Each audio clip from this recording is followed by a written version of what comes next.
They say sometimes you win some, sometimes you lose some. And right now I'm losing bad. I've stood on this stage night after night, reminding the broken it'll be alright. But right now, oh right now, I just can't. It's easy to sing when there's nothing to bring me down. But what will I say when I'm held to the flame like I am right now? I know you're able and I know you can save through the fire with your mighty hand. But even if you don't, my hope is you alone.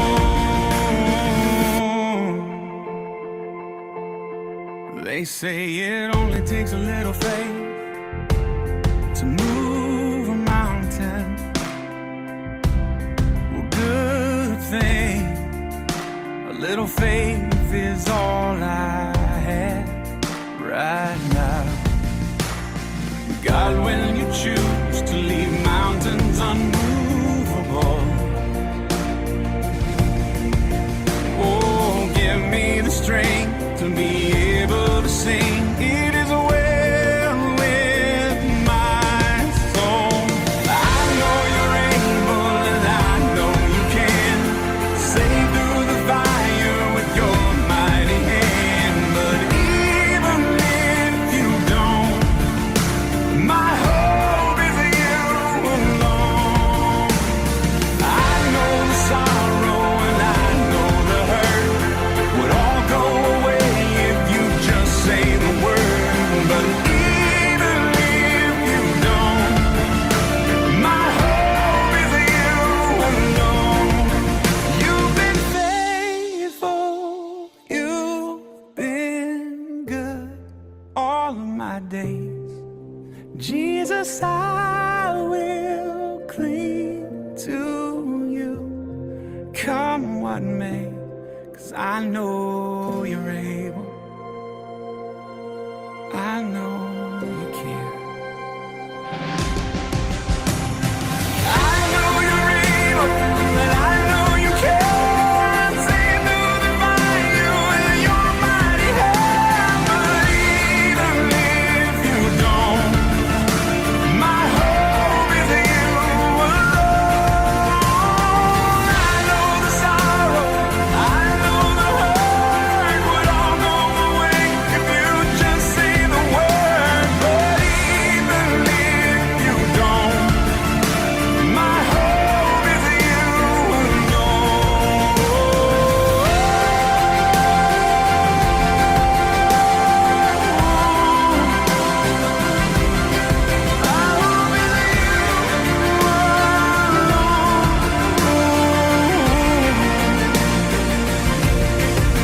It is well with my soul. It is well with my soul.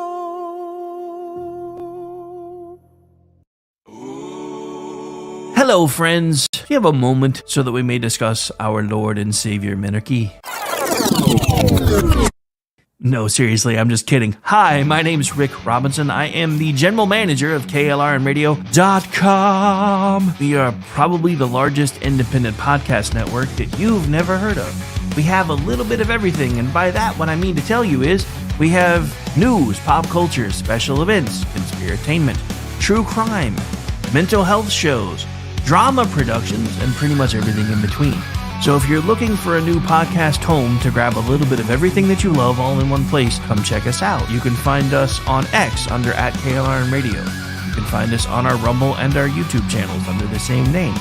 You can also find us at KLRNradio.com and pretty much every podcast catcher known to man. So again, feel free to come check us out anytime you like at KLRN Radio.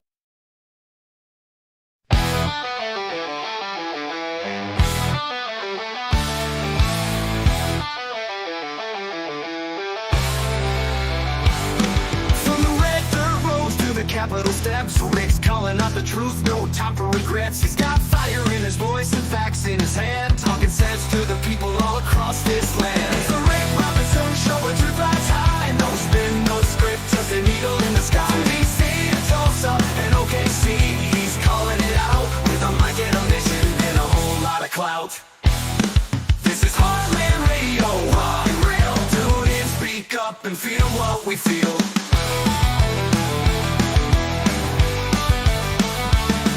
He's breaking down the noise, he's cutting through the lies, shining a light where the shadow hides.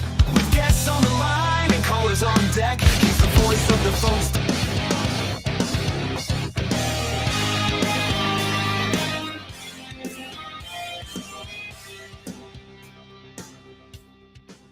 And welcome into the Friday Eve edition, or as I like to call it, the show that almost wasn't. Oh, I worked well. I tried to work super late. I fell asleep at my desk again, running boards for other people. Woke up and was like, yeah. So anyway, if I sound scratchier than normal, it's because trees are having sex in my backyard and my voice is killing me, but we're going to do this damn thing anyway.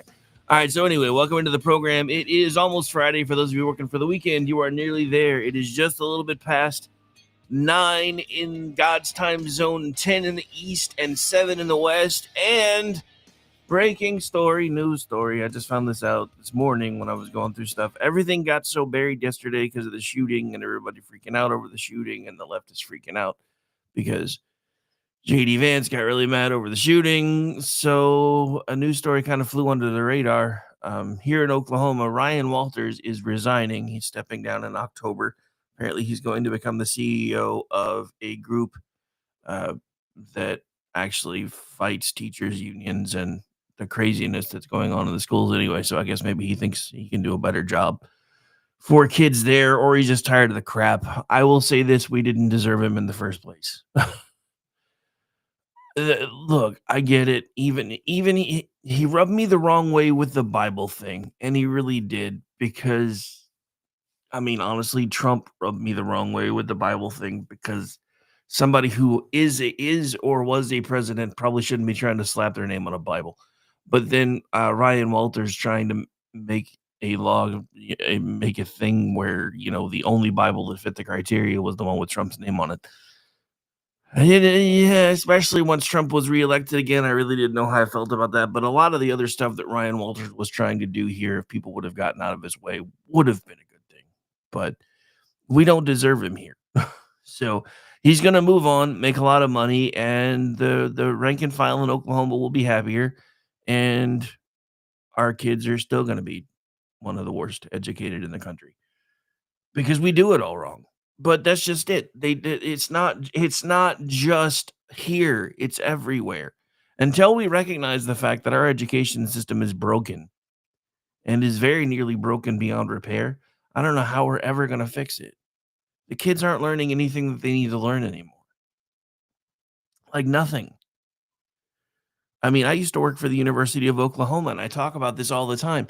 Working for a university means that you know things about the folks that you're supposed to be serving in the area that you're working. And I actually used to work for the Center for Public Management, which is a contract group for the University of Oklahoma, and we did a lot of work for the Department of Human Services in Oklahoma.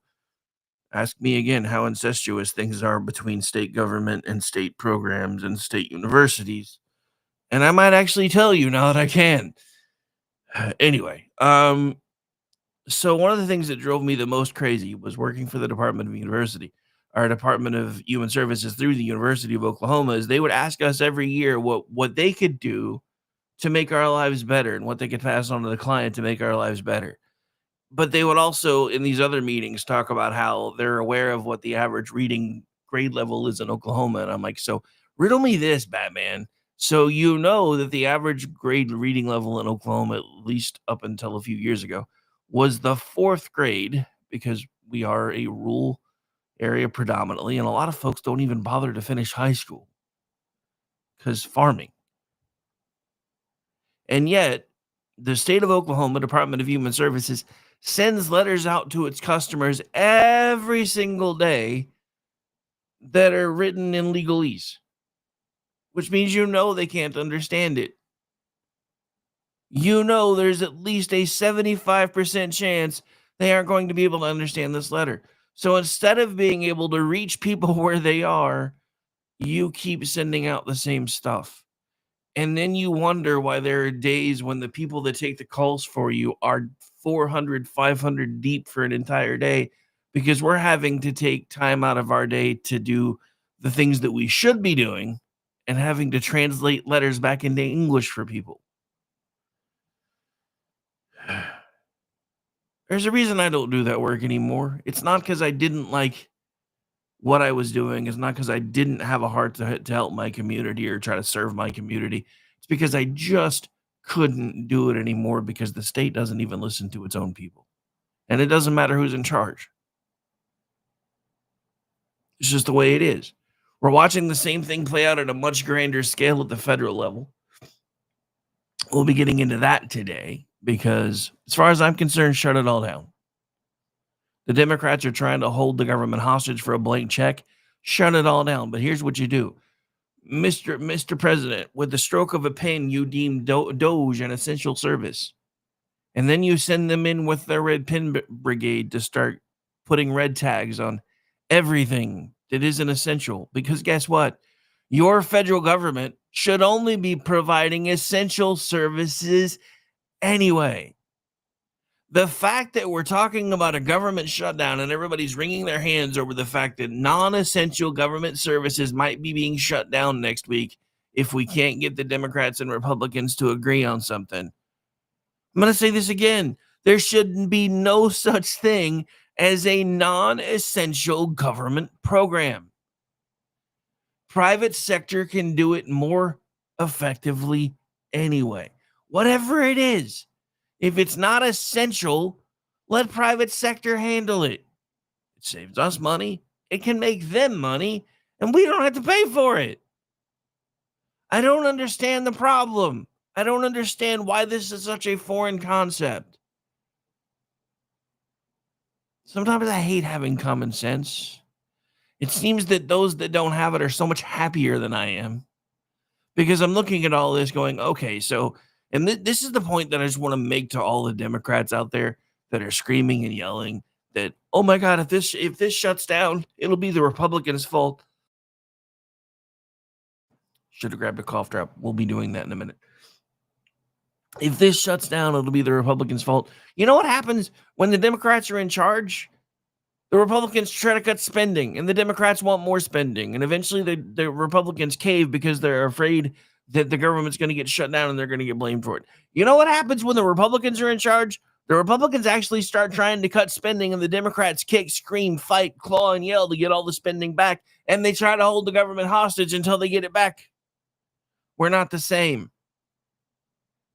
Tired of people pretending that we are. And as I said on Gene's show last night, which is probably another reason why I'm tired, because I did an extra hour last night, but it is what it is. I'm tired. I'm tired of everybody pretending that we can do things the way we did them before September the 10th. I'm tired of seeing people saying things like, don't let them change you. If what they are doing and what they are showing you they are doesn't change you, then something's wrong with you. Now, that doesn't mean fight evil with evil. That's not what I'm saying. But I'm saying if it doesn't change the way you fight, if it doesn't change your angle of attack, then there's something broken within you, and I don't know how to fix that. And what I'm finding more and more, especially with the TDS riddled people that were formerly aligned with us, that now, everything Trump does is evil and all Trump voters are demons. I'm finding they're the most broken of all, Scarecrow. And it's been all over my timeline for days, because I made the mistake of making a joke with someone a few days ago, and they've been in my timeline ever since. And they keep saying some of the most vile, hateful things about Trump voters in general. And I'm like, you realize all you're doing is proving that you're actually the one who's broken, because I'm still sitting here trying to have a conversation with you.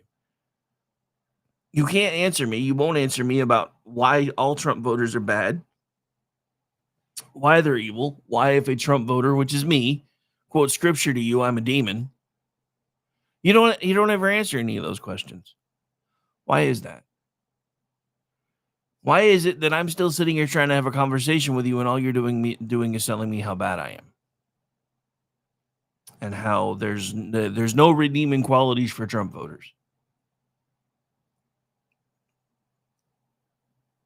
This is the America that we live in today.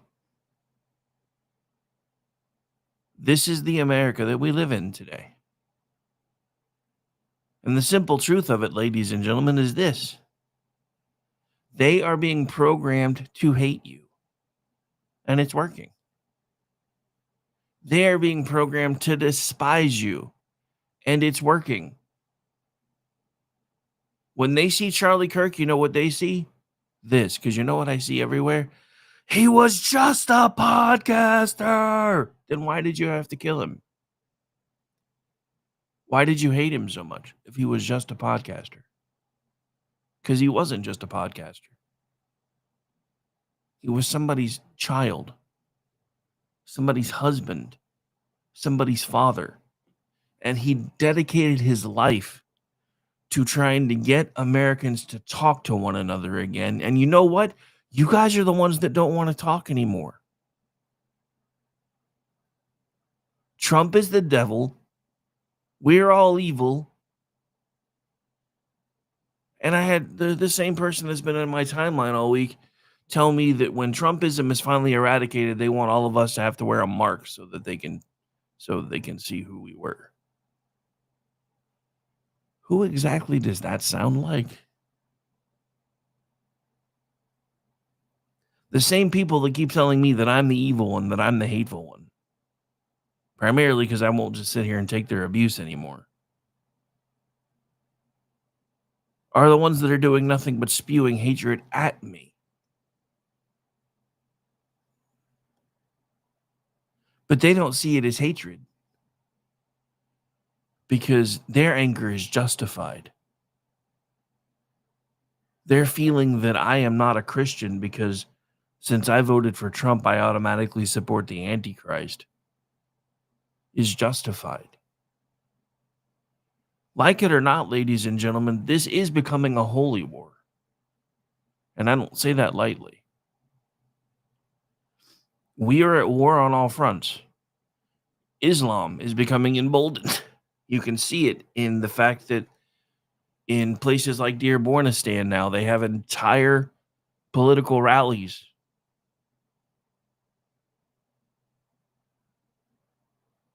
in their home languages.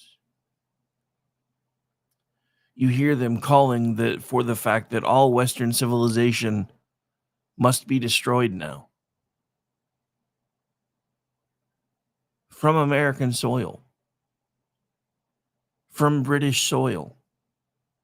We talk about what's happening in London like it could never happen here. It's already happening here.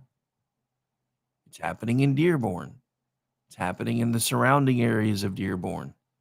We had Ilhan Omar come out and flat out tell us that the people that put her in office, because she predominantly gets Islamic votes, did not come here to assimilate, but they came here to colonize.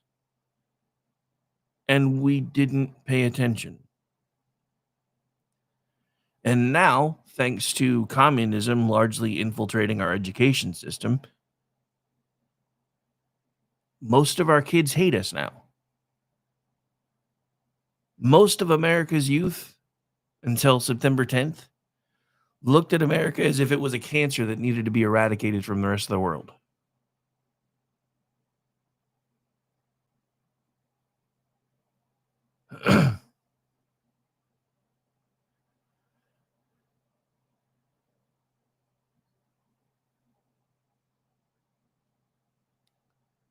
I mean, it could be. Then he just asked the question, if they start marking us, will that be the beginning of the end times? I don't know. I guess it depends on what kind of mark they're talking about. But if you're talking about the mark of the beast, not to go all pastory for a second, if you're talking about the mark of the beast, that's something that everybody apparently is going to have to take, or they won't be able to buy, sell, or do business. So I don't think it's going to be this. I don't think it's the same thing. But I mean, look, guys, this is the world we live in now, and it's the world that we helped make. That's the part that still has me. I'll be honest. Like I said, I almost didn't do the show today. I'm sitting here and I'm putting show notes together, and I'm getting everything put together, and I'm having a full on panic attack while I'm trying to do it because I'm coming to terms with what we've allowed to happen, and my flesh and my spirit are currently at war with one another because we let this happen. You know, I've been fighting to change it since 2010, but we let it happen. And I say I've been fighting to change it. I've been fighting to change it in my own little corner of the world. I haven't done enough. And then I see everything that I could be doing and everything that I should be doing and everything else that I have to do. And I just start feeling completely overwhelmed.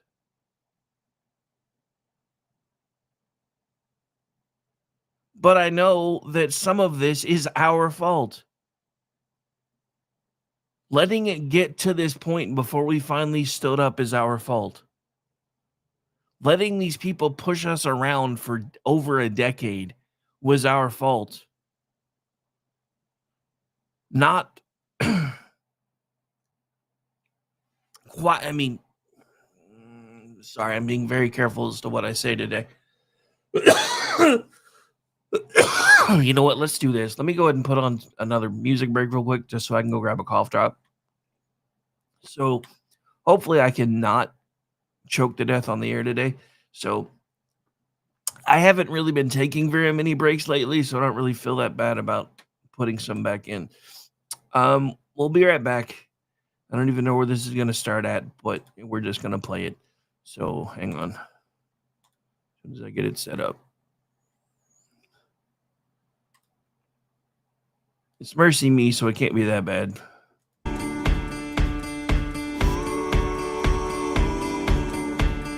Bring your tithe and bring your shame. Bring your guilt and bring your pain. Don't you know that's not your name? You will always be much more to me. And every day I wrestle with the voices that keep telling me I'm not right. But that's alright, 'cause I hear a voice and he calls me every day. When others say I'll never be enough. And greater is the one living inside of me than he who is living in the world. In the world. In the world. And greater is the one living inside of me than he who is living in the world. Bring your doubts and bring your fears. Bring your hurt and bring your tears.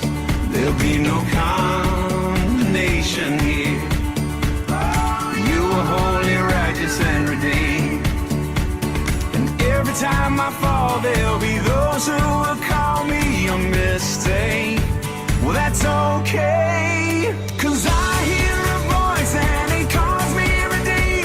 When others say I'll never be enough. And greater is the one living inside of me than he who is living in the world. In the world. In the world. And greater is the one living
All right, welcome back. Cough drop. Achievement unlocked. We're back. We're live. Hopefully, I can get through this today. Because I don't know. I keep trying. I keep trying, but I don't know. I'm getting mad again. But I'm not mad at them anymore. I'm mad at us because we let this happen.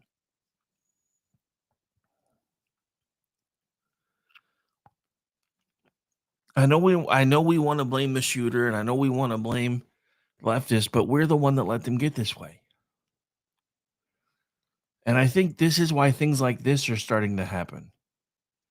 This has happened now twice in 2 weeks. And trust me, it's been fun to watch. I'm not going to pretend that it hasn't been what we're about to be playing here in a minute. But this is a symptom of a bigger problem. It's us starting to come to terms with the fact that we've allowed this to happen. So this was the 5 yesterday. Okay? It's real simple. You label someone a fascist or a racist or a Nazi, it makes you free to attack them, and that has been the ideology from the start. It's weird. So why? No. Is it okay Let when me talk. Trump does it. What? Just tell me why it's okay. When I'm getting there. I'm getting there. Great. I'm enjoying this. Okay. You won't be for long. The left calls Trump a hate monger. They have called me a hate monger because I ridicule the left.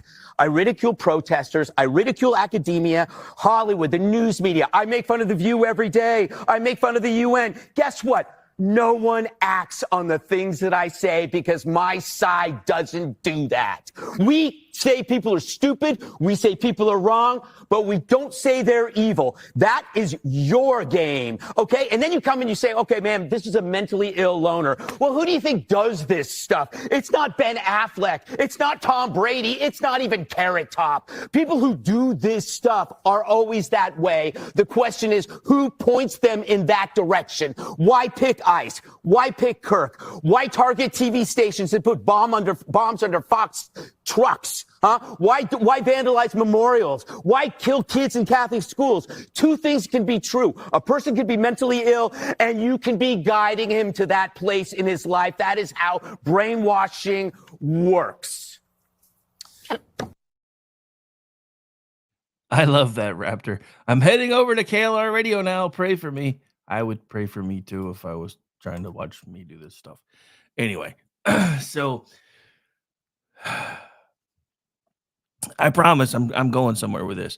But I think it's why so many of us are angry right now because we're realizing we did this to ourselves because we did not have situational awareness. We kept telling ourselves, these aren't bad people. They're just good people with terrible ideas. Because we didn't want to be like them. Because remember, they've called us every name in the book for as long as I've been doing this. Hell, I have somebody that I still consider a friend who I used to, technically sit across from on the show, even though we were across town from one another when we did it. And anytime I crossed a line, that would be one of the first things he did. Do you realize how racist you sound right now? That is a really homophobic thing to say. Do you not understand? And when he first started, and I know I've said this before, but trust me, I'm 6 degrees of Kevin Baconing it, so just stay with me. And when he first started doing that, when we first started doing this together, anytime he did that, I would literally just stop. And I would pause. And I would start rewinding the mental tape. Did that really sound racist? Was it really that bad? And I'm not putting these words in his mouth because I do not know whether he really felt that way or not. But I know as the years have gone on and as the decades have turned from one decade to now nearly two, it has become apparent that for most of the people that engage in this stuff all the time, when they used to say things like that, it was to make us shut up, to make us recoil, to make us stop talking. And then that got to the point where that stopped working. So now they won't even let you talk. See, when they could make you stop by calling you a name, That was when they wanted rational discussion. We just want someone who's willing to talk to us and speak to us like we're on the same level. But then as soon as you actually start trying to do that, all they do is start calling you names. If you'll notice, when the name calling stopped working, they stopped asking for rational dialogue. Then they started talking about pushing back against you in the streets because of who you voted for. They started calling you an enemy of the state. We didn't stop them then either. Now they've started killing us, and we are still not willing to talk about what needs to be talked about. It is time to start talking about how to separate ourselves from these people. And I'm not even kidding. Something occurred to me yesterday, and it's something that occurred to me after watching a video yesterday. And I think I have the video, so I may find it in a second. But you guys know me. I love history. I've studied all kinds of history. I've studied, Christian history, US history, world history. Pretty much any bit of history I can find, I'm usually trying to absorb, because that's how you understand where we're going, is to understand where we came from and how we got here. That's the reason they started trying to remove all our history just a few short years ago. I won't tell you that part either. But something that never occurred to me until someone pointed it out, and it was in a video clip that I watched yesterday. In the lead up to the Civil War, and even during the Civil War, each side was sending their officer training corps and their officer trainees to both West Point and Annapolis. These people were training together and then graduating and going off to kill one another. What weird level of civility must there have been in this country for the Confederate and the Union officers to be training together, whether they be Army, Navy, or Marine? Did we have Marines back then? I don't remember when the Marines were established. But anyway, you guys know what I'm talking about. Whether they were Army or Navy, they were training together, learning together, sleeping in the same general vicinities. I don't know if they were eating lunch together, or maybe they had, the Confederate lunchroom is over here, the Union lunchroom. I don't know. I just know that thinking about something like that even being able to occur today, it would be an impossibility. You're telling me that during the Civil War, the same war college people were training both sides, and there was nobody there was nobody, trying to pour gunpowder everywhere and just blow it up. There was none of there was nobody nuking the buildings. I mean, I don't think them nukes back then, but you know what I'm talking about. Because I look at everything that's going on today, and I realize that we are more divided now than we were during the Civil War. And that should terrify everyone. Yeah, so we had Marines, but I guess they would still train in Annapolis. I couldn't remember when their exact founding date was. Did I mention I fell asleep at my desk last night while trying to listen to Sean and BZ, by the way? Dude. Oh, you guys who've had to do the crossover shows more often, those are fun. Both nights of that were a blast. I had more fun night one, but that's because I was awake for the part that was really hilarious. I don't know did I miss anything hilarious last night? Because I fell asleep at about 10:45 at my desk and woke up at like 3:30 and went, crap. Yes, again, don't look at me, old man. I see that look. Don't look at me like that.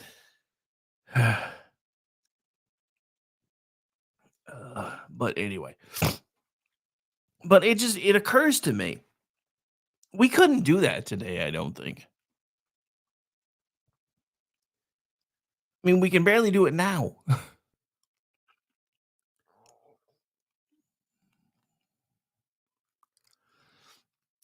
We can barely do it now. We can't even be civil with one another on the same campuses. Now there's a nifty little thing going around on, I think it was Georgetown's campus, with a QR code on it. And the tagline for the new group there, I guess, well, I don't think it's a new group, but their new tagline is for this group, "Hey, fascist, catch." And underneath it gives the name of the group, and it says the only college group that celebrates when a Nazi is killed.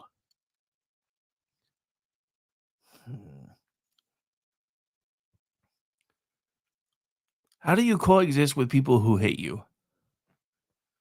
How do you coexist with people who prove they hate you every single day? How do you coexist with people who show you how much they hate you every moment of every single day? This is a question that I keep coming back to, and I wish I didn't. I wish I could go back to just talking about the news stories. I wish I could go back to just making fun of leftists.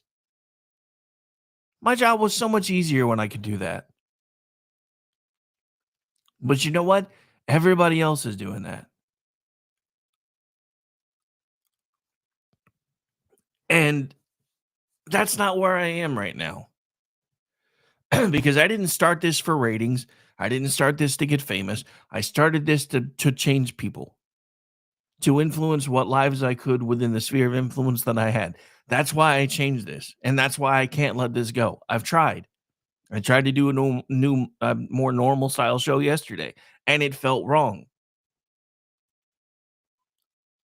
Because we aren't addressing the elephant in the room, or in this case, the suicidal donkey in the room wearing the bomb vest. Because they're willing to do whatever it takes to shut me and you up. They used to be able to do it with words.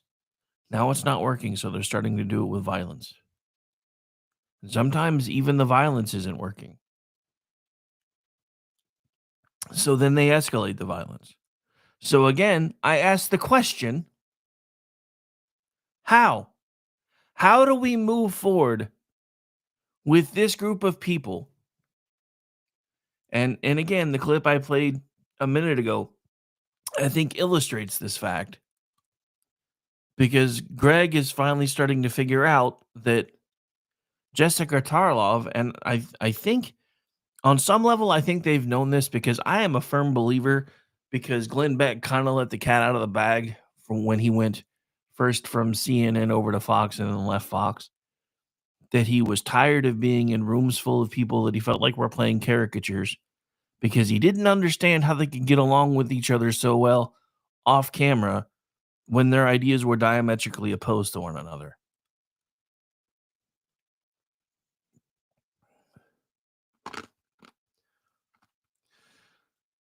I get it. PZ's like, starting? They were doing that to me in the 70s when I was a cop. This show isn't about the before times, sir. Just kidding. Just kidding. You're giving me that look again, or you will be in about 3, 2, 1. But no, I mean, I don't know how we move forward from here. Because to top everything else off, we're days away from what amounts to a government shutdown, which is the most hilarious thing to me anyway, because the essential parts of government are still going to be on. And I know I said this earlier, but I'm going to ask this question again. Why, how, and for what reason does our federal government handle anything that is considered a non-essential service? Shouldn't that be the stuff we turn over to, maybe private industry and let them figure out how to get it done?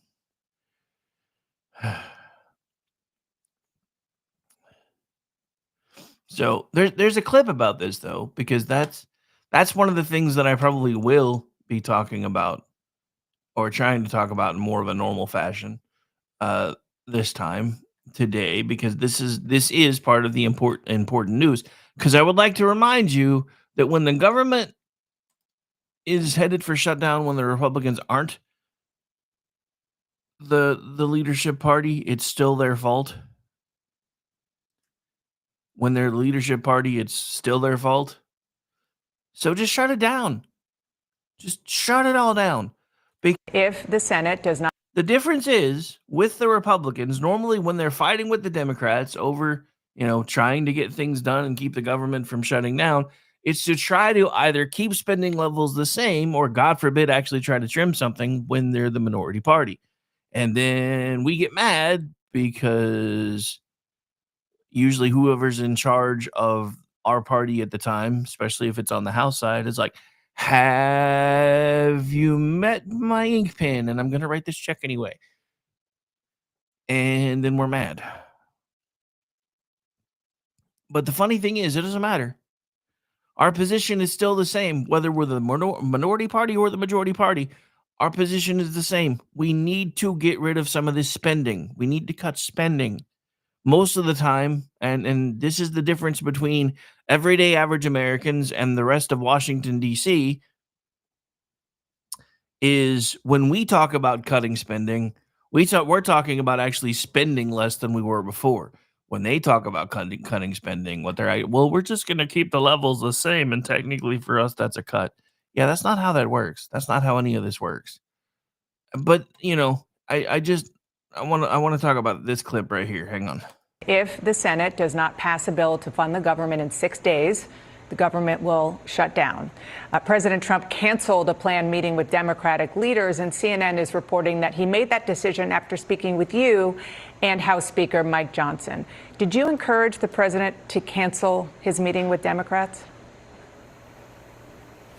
Well, I think the president, I can't speak for the president. The president draws his own conclusions, but what I would suggest, and I think the president came to the conclusion that it wouldn't be a productive meeting. The Democrats' requests are completely unhinged and unreasonable and unserious. And if they want to have a serious conversation, I think that, I'm sure the president would be welcome or would be happy to do that. But at least right now, what they're asking for to keep the government open for 7 weeks is over $1 trillion in new spending and all kinds of policy riders that never go on continuing resolutions. Continuing resolution is something that when the Democrats had the majority and Joe Biden was in the White House, they passed 13 times, and Republicans worked with them to deliver the votes. Those are clean spending, continuing resolutions to fund the government for a foreseeable time in order to allow something else to happen. And in this case, we're trying to do this to allow the normal appropriations process to get underway so that we can pass bills the old-fashioned way, which is through the Appropriations Committee on the floor in the Senate, where every senator has an opportunity to make their voices heard. So this is a short-term extension of existing funding, current funding. The Democrats are trying to hijack it to get $1 trillion in new spending. And I don't think that's a very good deal for the American taxpayer. And it appears, at least at this point, the president's come to the same conclusion. I want to get to one of the specifics in what the Democrats want in a second, but I understand the president is going to make his own decision. But I just want to confirm, you did urge the president not to have this meeting?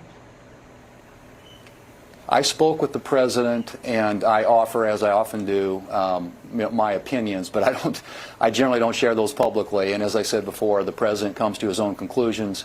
He spoke, I think, with Speaker Johnson as well.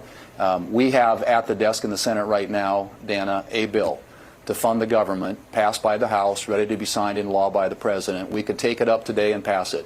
It's that straightforward. And in the past, that's always the way this has worked. And in the past, as I said, 13 times when the Democrats had the majority in the Senate, this is the way that it was done, and Republicans worked with them on these short-term continuing resolutions. There you have the problem, ladies and gentlemen. The Republicans worked with them on these continuing resolutions. Notice how there's never any reciprocation. The Democrats are at this is another thing that kind of got me angry today, and I had to put down my phone and stop taking notes and turn on some music and read my Bible for a few minutes, which is why I was technically a couple minutes late starting the show. Because I was because another thought occurred to me. So the same people who during the Obama administration decided they were going to start finding a way to levy a fine against you if you didn't have insurance that you had to pay for. Remember, that was all the way back in, 2010, the before times. By the way, BZ, that was a really fancy way of telling me that you're scowling at me. That was interesting. I've not. I know the term. I've never seen it used in a non-sewing capacity, though. That was interesting. Anyway, um, hmm, sorry, easily distracted today, but here's the. I keep coming back to the same point. The same people that wanted you to be fined if you couldn't find a way to have insurance. And you had to provide proof that you had insurance coverage every year that you did your taxes, or they levied a fine against you, have been giving insurance to free, to illegals for free. For free. You know, a lot of that $1 trillion that they're screaming for, guess what they're wanting to use that for? To get those same illegals free insurance again, or free healthcare, which you and I have to pay for, which is why they need $1 trillion to make it happen. The rest of it is they want the PBS funding back. I must say this again. PBS has some of the most lucrative marketing rights on the planet with some of the characters from the shows that they've created. If they can't survive on their own, they don't deserve to anymore. PBS almost made sense when there were only 4 channels.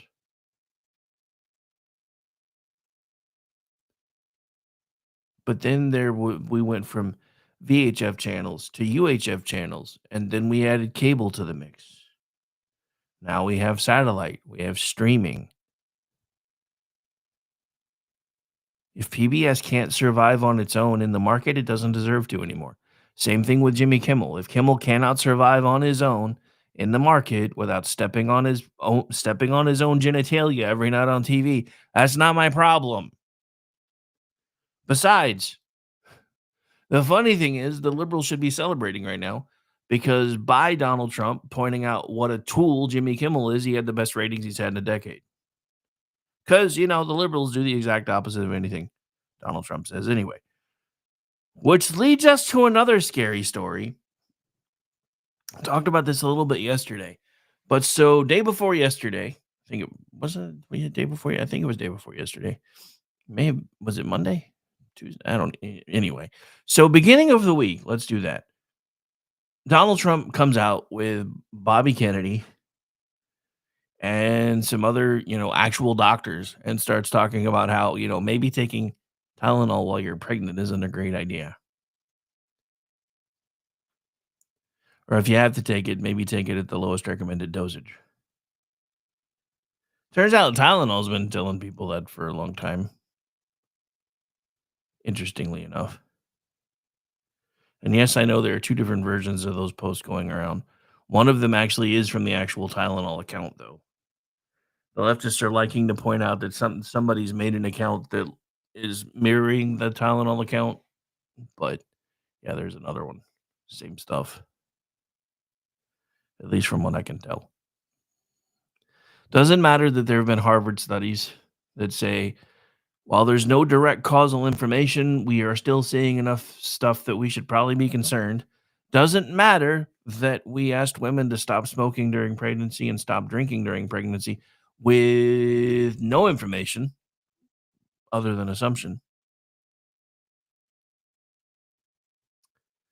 But that's not even the scariest part because, the same night that Donald Trump said, maybe, this isn't a good idea. And I found a PhD that agrees with him, by the way. I may actually play that clip again at some point today. But there's a whole host of reasons why she says it's a terrible idea. And it's not just the acetaminophen, which is, again, why I may play this in a minute. But so there was this TikTok thing going on the other night where a bunch of pregnant women started taking, in the words of Beldar Conehead, started consuming mass quantities of Tylenol. And now they're being rushed to the hospital. I wanted to believe that was a joke. I wanted to believe it wasn't happening. But it is. And it did. And even though they hate me, even though they wouldn't care if I stopped breathing. And I don't mean that they wouldn't know me, because I've had somebody call me out for that before. They wouldn't even really know who you are. Yeah, but if they did, they wouldn't care that I died, because I held different views than they did. My heart is still breaking for those families, for people that just are so out of it that they did the exact opposite of what Orange Man Bad said, just to try to prove that he was wrong. And you know what they were going to do. I took a handful of Tylenol last night and I woke up just... No, you didn't, though. That's the problem.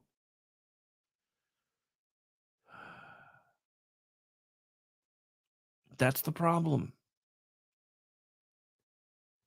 And try as I might, I still find myself with just sorrow that it's come to this.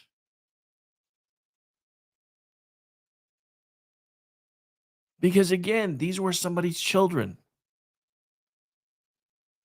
They were in the process of starting a family. They were somebody's grandchildren. And yet, because our society has failed them, they thought this was a good idea. And then I get mad about it again. And then I basically make a comment very similar to the one BZ just put in the chat. I'm to the point now where I'm just ready to take all the warning labels off everything. We need to get back to survival of the fittest again.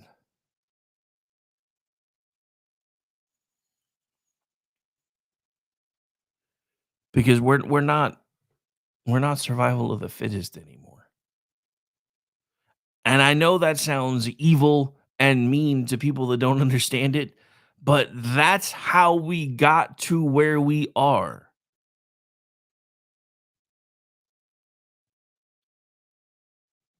We keep asking ourselves how there's so much more autism now than there was before. How there's so many of these different things than there was before. You guys ever thought it was because of the fact that we now go out of our way to save lives that likely wouldn't have survived before? Hell, I'm one of them.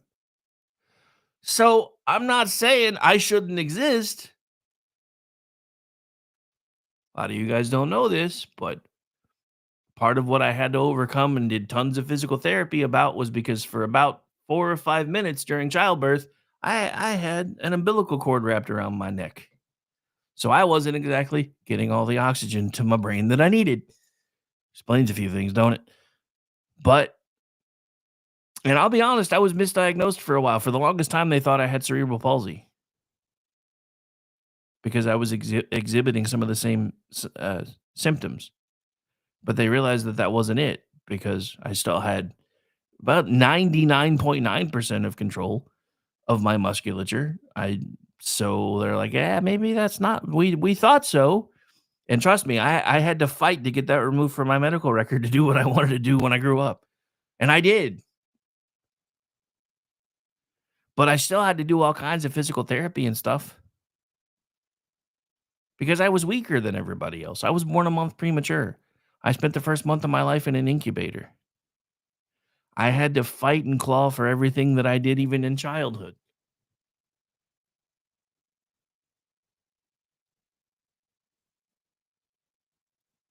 It's just the truth of it.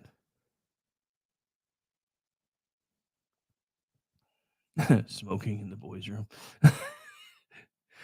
Oh. But yeah, I literally had to go to court to get my medical records modified to be able to do what I wanted to do when I grew up. That was fun.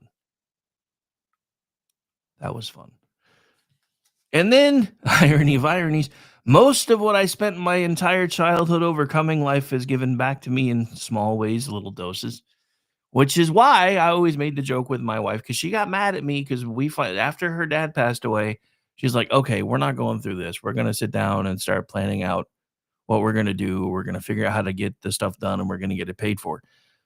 She got mad at me because I think you and Andrew might have been born around the same time, BZ. She got mad at me because she found out I wanted to be cremated. And then she didn't find the reason why I wanted to be cremated as funny as I did. And I'm like, look, I have been God's plucky comic relief my entire life. I don't want to run the risk of me finally getting into heaven and he'd be like, you know that scripture that says when you get here, you get a new one? We decided for you, not so much. She didn't find that funny. When she realized that I wasn't going to be buried next to her, I think that was when she started plotting her escape. I'm only half kidding. Because she's like, I can't believe you don't want to be buried next to me. I'm like, I don't want to be buried at all. Because, okay, look, I realize I'm not going to be there, right? But there's another reason. I'm claustrophobic. And the older I get, the more claustrophobic I am. And I started, again, potential mental issue. I understand this. But when we started talking about planning out our funeral, I was laying there one night and I'm just imagining myself being dead, trapped in this box underground. And I'm like, no. I couldn't even rationally come to terms with the fact that I wasn't going to be conscious that I was in there. It didn't matter. I'm sitting in this little box with the lid closed over me and I'm buried in the ground. Nope. Not happening. But yeah, so that was kind of that I think was the unofficial beginning of the end of my marriage. Anyway, we are at that point, folks. We're going to have to take a break. We are top of the hour. Hour 2 is still coming. Hopefully hour 2 won't be quite so disjointed. No promises, though. My name is Rick Robinson. This is my show. Don't forget to come back later tonight. We have Disasters in the Making starting at 8:30 p.m. Eastern, and then I do believe there will be Jen and Rick, followed by a BZ Live. And then I'm back doing this very same thing tomorrow. And then he said, she said with Aggie Regan. We'll be right back. Stay tuned.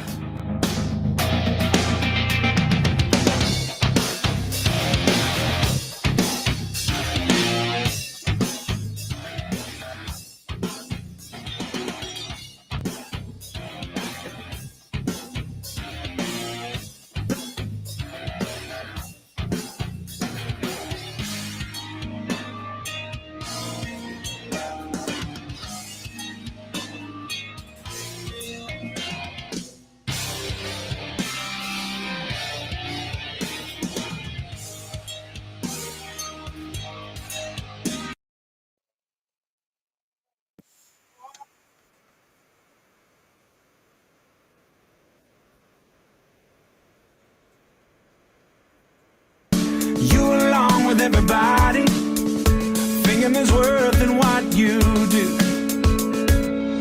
Then like a hero takes the stage when we're on the edge of our seat saying it's too late. Well, let me introduce you to Amazing Grace. No matter the bumps, no matter the bruises, no matter the scars, still the truth is a cross has made, the cross has made you flawless. Cross has made you flawless. No matter the hurt or how deep the wound is, no matter the pain, still the truth is a cross has made, the cross has made you flawless. Could it possibly be that we simply can't believe that this unconditional kind of love would be enough to take a filthy wretch like this and wrap him up in righteousness? But that's exactly what he did. No matter the bumps, no matter the bruises, no matter the scars, still the truth is a cross has made, the cross has made you flawless. Cross has made you flawless. No matter the hurt or how deep the wound is, no matter the pain, still the truth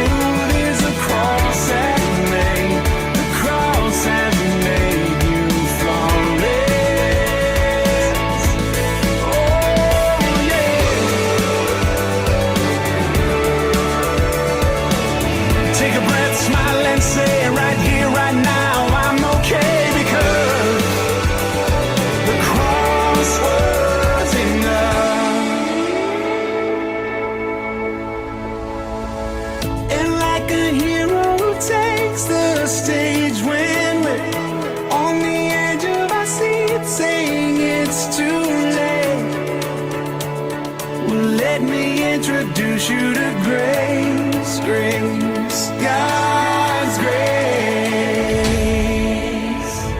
No matter the bumps, no matter the bruises, no matter the scar, still the truth is the cross has made, the cross has made you flawless, has made you flawless. And no matter the hurt or how deep the wound is, no matter the pain, still the truth is the cross has made, the cross has made you, the cross has made you flawless.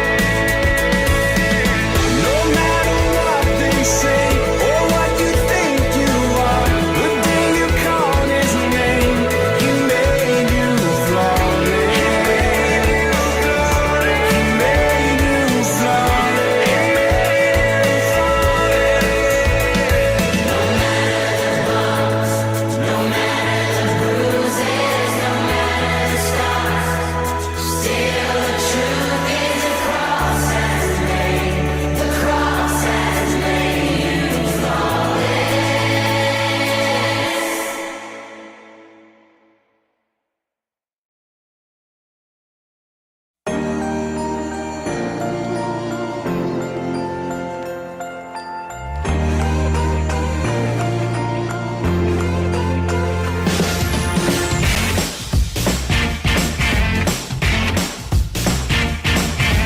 I just can't believe where my life was at. All that I know is my heart was broken. I don't ever want to go back. Ain't no explanation how I saw the light. He found me and he set me free and he brought me back to life. Blame it on the transformation, change down to the core. This love is real and I can't sit still 'cause my name's not shame no more. Great God Almighty, don't change me. Great God Almighty, don't change me. Hello, friends. Do you have a moment so that we may discuss our Lord and Savior Minarchy? No, seriously, I'm just kidding. Hi, my name's Rick Robinson. I am the general manager of KLRNradio.com. We are probably the largest independent podcast network that you've never heard of. We have a little bit of everything, and by that, what I mean to tell you is we have news, pop culture, special events, conspiratainment, true crime, mental health shows, drama productions, and pretty much everything in between. So if you're looking for a new podcast home to grab a little bit of everything that you love all in one place, come check us out. You can find us on X under @KLRNradio. You can find us on our Rumble and our YouTube channels under the same names. You can also find us at KLRNradio.com and pretty much every podcast catcher known to man. So again, feel free to come check us out anytime you like at KLRNradio.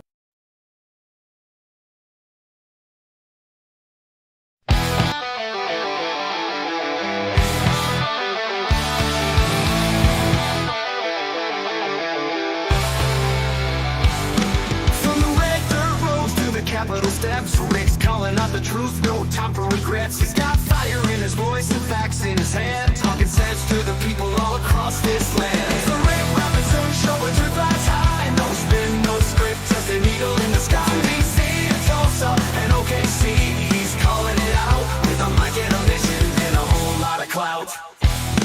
This is Heartland Radio. Tune in, speak up, and feel what we feel.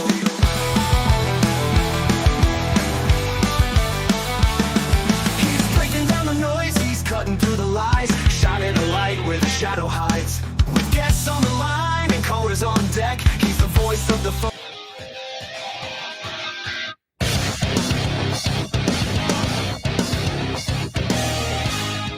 And welcome in again, ladies and gentlemen, to the Friday Eve edition of the Rick Robinson Show. That's right, for those of you working for the weekend, you've made it over the hill. You're over the hump.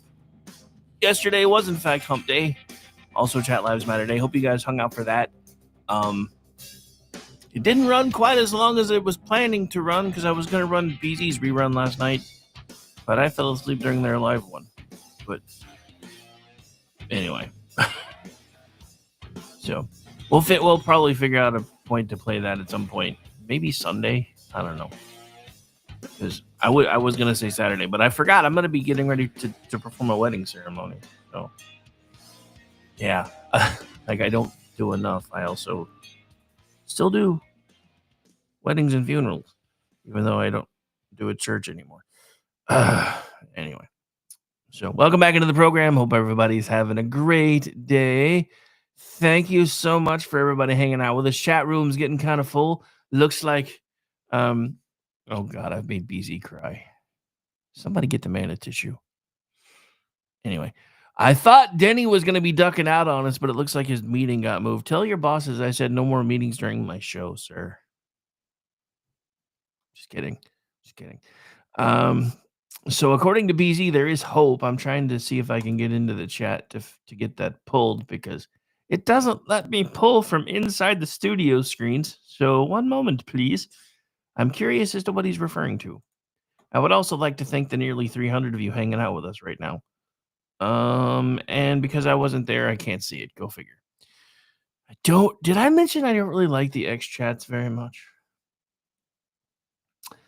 Oh, I talked about that earlier, Andrew, but I'll back up for you, buddy. You're special enough. So yeah, I found that out early this morning. Like I had no idea. So apparently he announced he was resigning yesterday. And it kind of got buried because of everything that was going on with the shooting in Texas. Kind of like the Google news kind of got buried because of the shooting in Texas. Kind of makes you wonder if there might not have been another reason for the shooting in Texas. Not that I'm, one of those tinfoil hat people as I adjust my tinfoil hat. But no, to answer your question, he is resigning to go to work for a think tank group that is going to be combating union and specifically teachers unions here in Oklahoma. He's going to be the CEO of a new group that's forming. And I can't really blame him because he's been getting so much flack even from his own side that I think he's just decided he's done. But yeah, so that's what's up with that. ABZ, if you could drop that link again, that would be awesome. I really do want to see what you were trying to show me, but I wasn't in the actual X chat yet. I am now, so if you drop it again, it should show up for me. And it'll be a minute before you actually hear that I've asked you to do that. So anyway, so let's move on with some other stuff because I'm kind of, like I said, right now I'm kind of bouncing back and forth with a few things. But this was a fun one to watch too.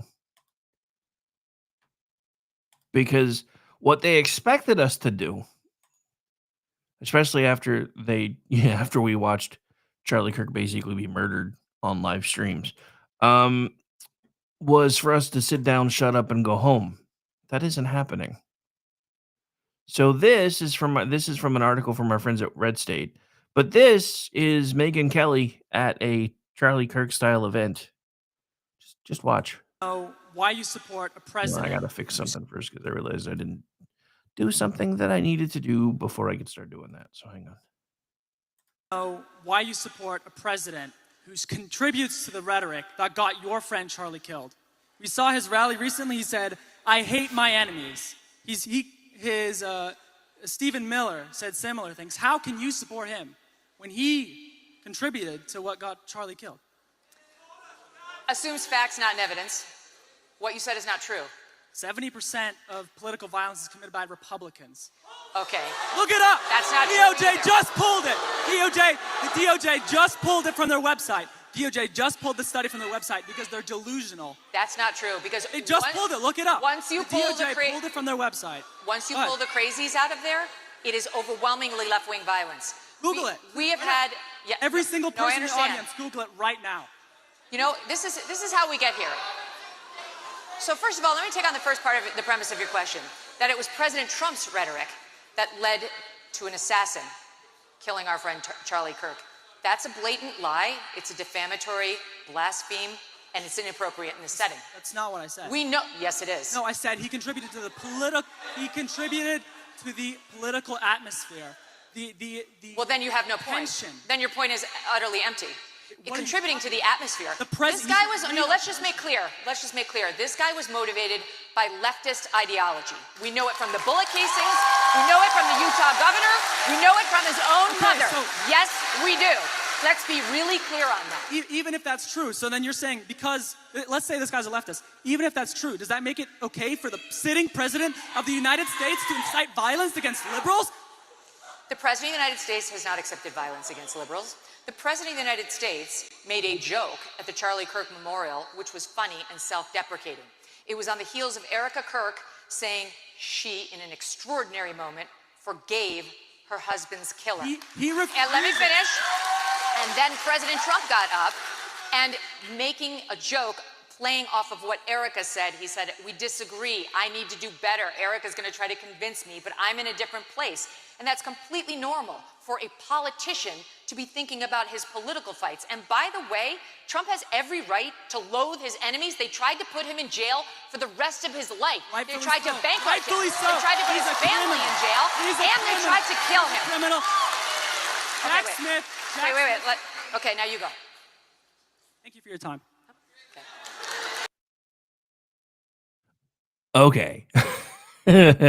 So there's a lot to unpack here. So bear with me while I open the suitcase.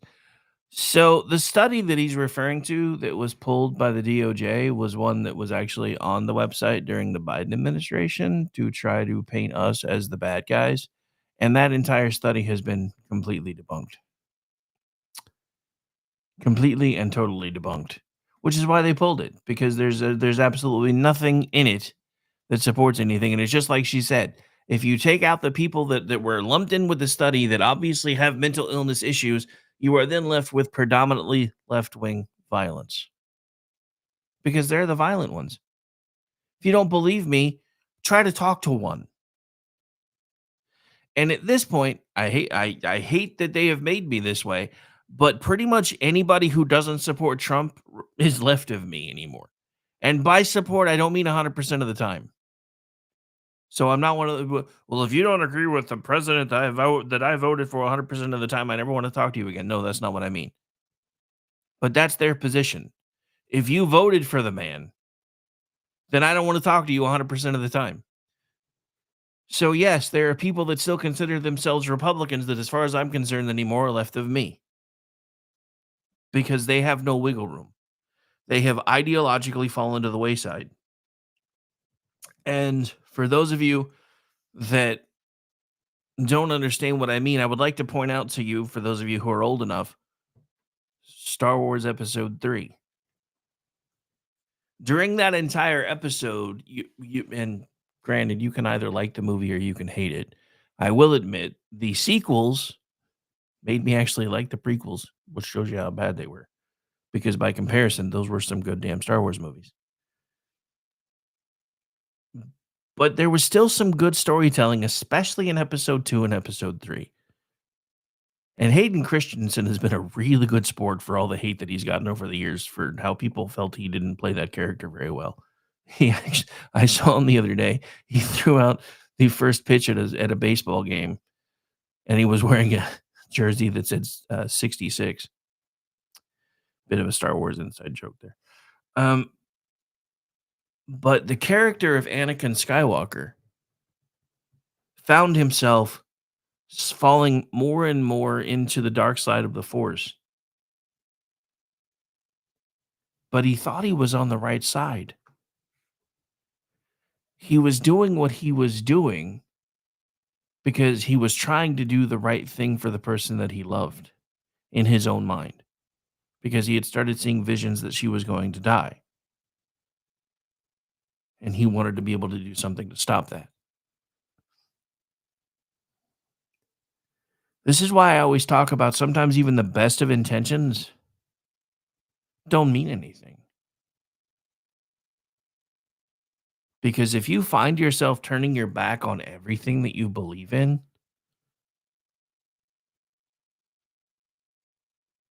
and you start turning away from friends and family, and then you even start wishing ill to those friends and family, you might actually be the problem.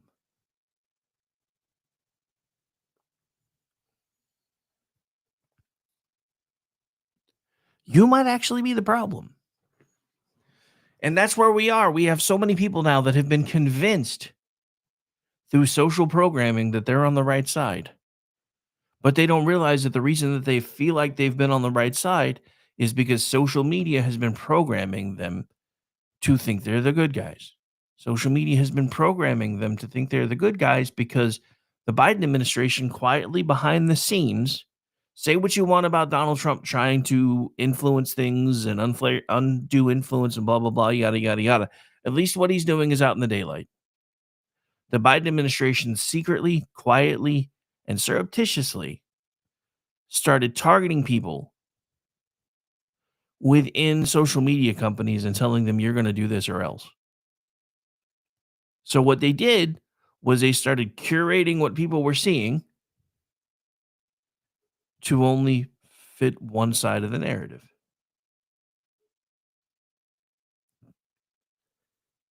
But it got even worse than that.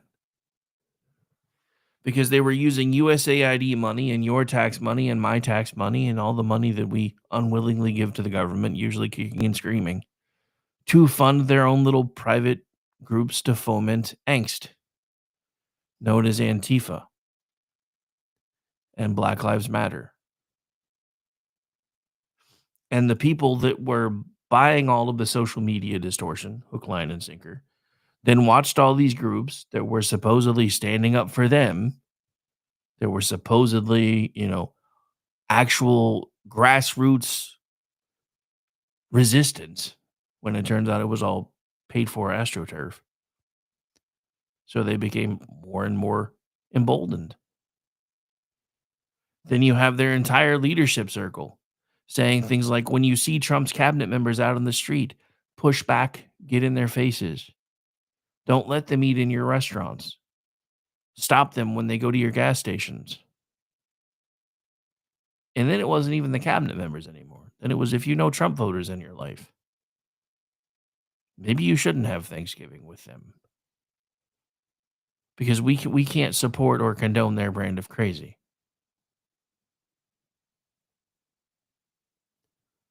So this goes back to something that I was talking about earlier in the program. Looking back at the Civil War and realizing that these people were actually in a shooting war with one another, but could still behave well enough to send their officer trainees to the same places to train together. And then they would leave the vaunted halls and go off and try to kill one another.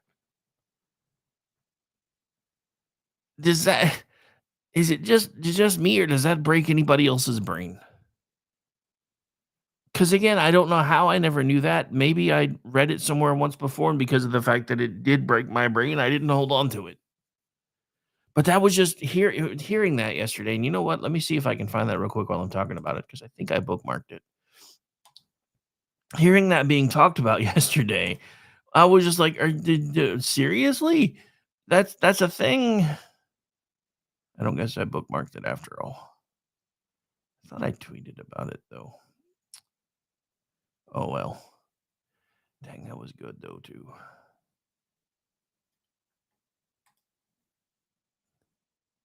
One of these days, I'm going to remember to bookmark all these things.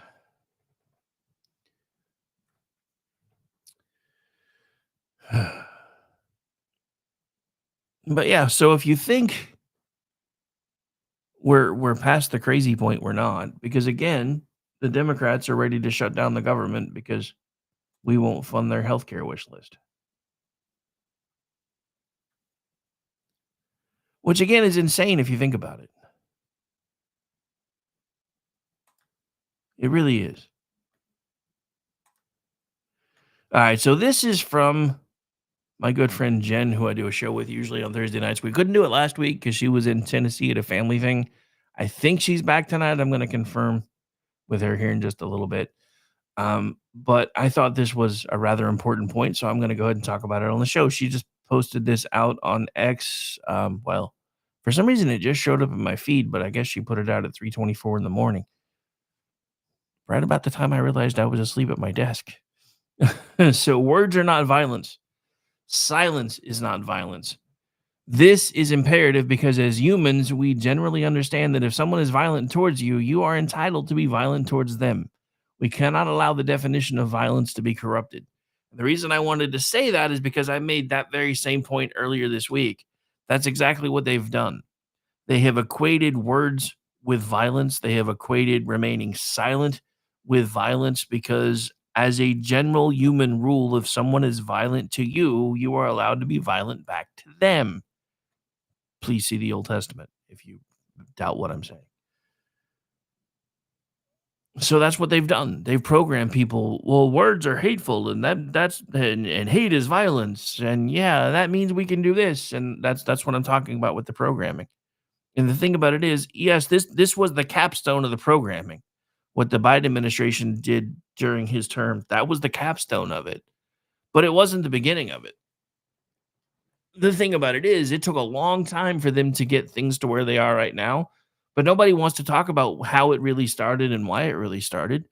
Look at the point where our education system was completely revamped, when that started and who funded it, as they wrapped it in the idea of altruism. It was the Rockefellers. I've talked about it on this very show. They started commissioning studies to find out exactly how long it takes to indoctrinate people, because they were concerned, because, when the Rockefellers were, trying to build their empire, we had 8th graders who understood Latin, who could critically think circles around their parents and their grandparents, because that's what we wanted our children and our grandchildren to be able to do. Rockefellers didn't want none of that.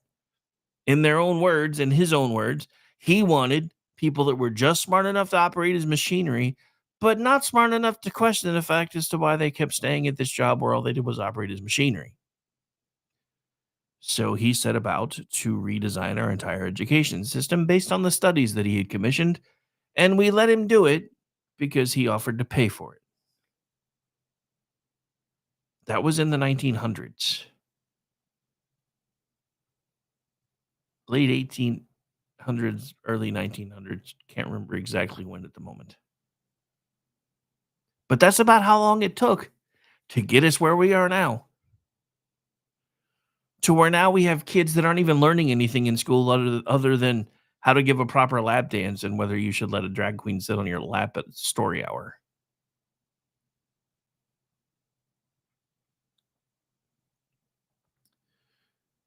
But again, I come back to what I opened the beginning of the show with. We have allowed this to happen because we didn't want to see the truth. I'm being honest. I didn't want to see the truth. I wasn't ready for it. I didn't want to come to terms with the fact that these were, in fact, not good people with terrible ideas, but they were slowly becoming the very thing that they were telling us that we were. And in the words of Emperor Palpatine, your transformation to the dark side is complete. And the thing about it is, they don't even realize it, because they're the ones that look at you and all they see is a demon. And I know, because I've been having, or was having, a recurring conversation with somebody on my timeline for the last few days who specifically told me that I was a demon. And all I tried to do was have a conversation with them after they got offended by a joke.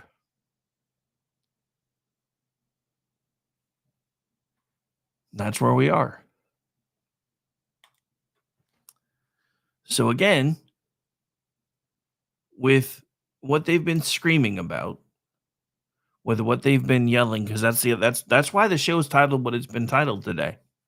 All I have seen all over leftist social media is he was just a podcaster. So as we get ready to move into the final segment of the show, I have to ask the question. If he was just a podcaster, why did he have to die? Because he was so much more than that. And you guys are just now starting to find out what that means.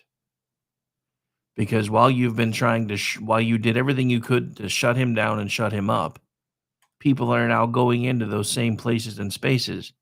And the fact that they're still willing to do that has all of you really befuddled, to the point where you're just being complete and total dicks now. Which is kind of insane when you think about it. This is probably the better, as far as at least being able to hear the exchange clips of what's been happening around campuses and stuff lately. This one, I believe, was in New York. But I know I played this yesterday, but we're going to talk about it again. So. My name's Nick Shirley. Yo, he's Nick Shirley. He knows me. I never said anything like that. Say fuck Charlie Kirk. Why would I say that? Say fuck him. Why would I say that? He's racist. No, he's not. Yes, he is. No, he's not. He said if my pilot was black, I would question their And he credentials. said black women got brain processing power. Well, look at He you. said black Look at women you. got brain Look at you. processing power. He said black women got.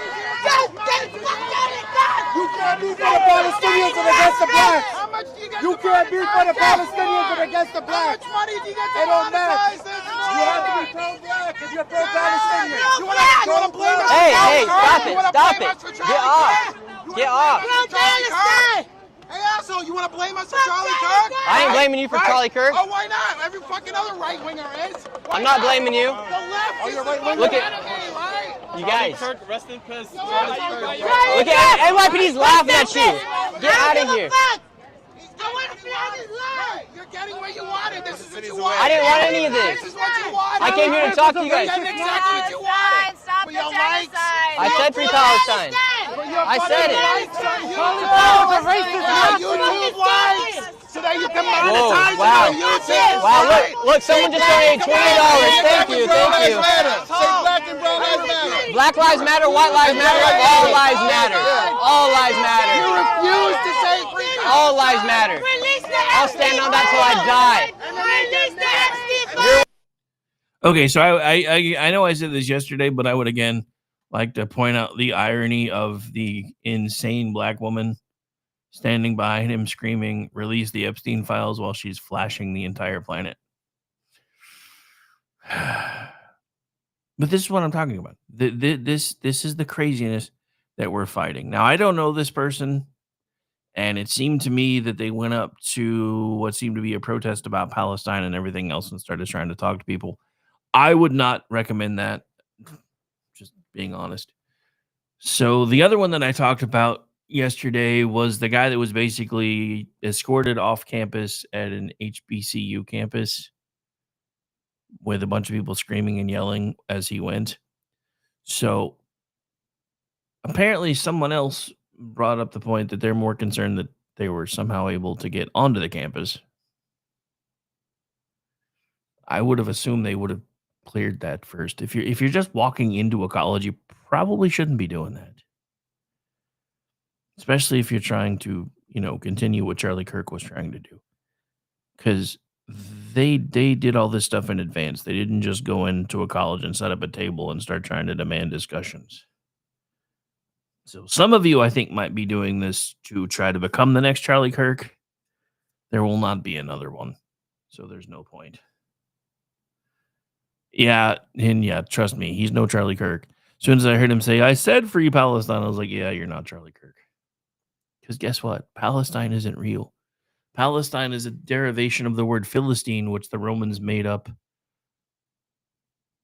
to denigrate the Jews.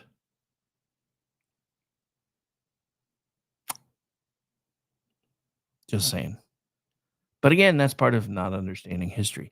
Kind of like, and this is going to go back to what Steven and Bumpstock Barbie talked about last night on Inquiry, which is funny because when I was going to be the one being the guest inquisitor, I was kind of thinking about opening a conversation in kind of the same vein. So it was interesting that was the tack that she took. But Steven always points out that, that whole "judge not lest you be judged" thing that everybody likes to quote. Yeah, there's another sentence that always gets left out. Actually, it's not even carried in most of the modern translations anymore, but if you know where to look, you can find it. Because it wasn't just "judge not lest ye be judged." It was "judge not lest ye be judged in the same fashion." But that's part of the hippification of Jesus. You can't judge me if you're Christian. That's not really what the Bible says, though.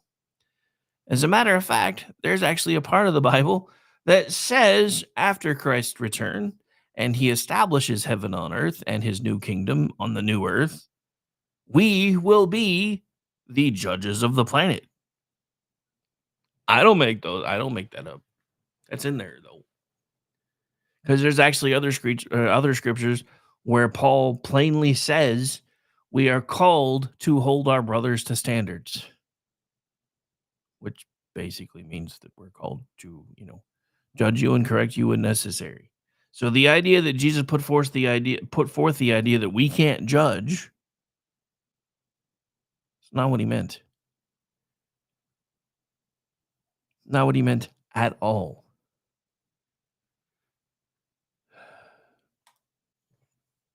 But so I keep asking the same questions, though. Where do we go from here? Where do we go from here?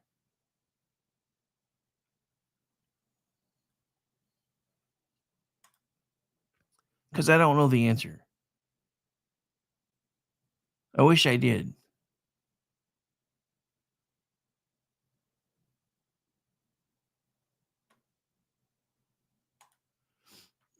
All right.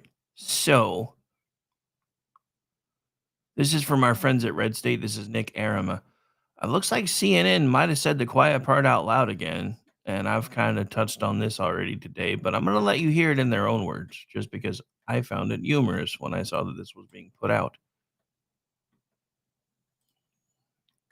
So you remember how they said that, the only reason Disney pulled Kimmel was because Donald Trump told them they had to, and yada, yada, yada, blah, blah, blah, blah, blah.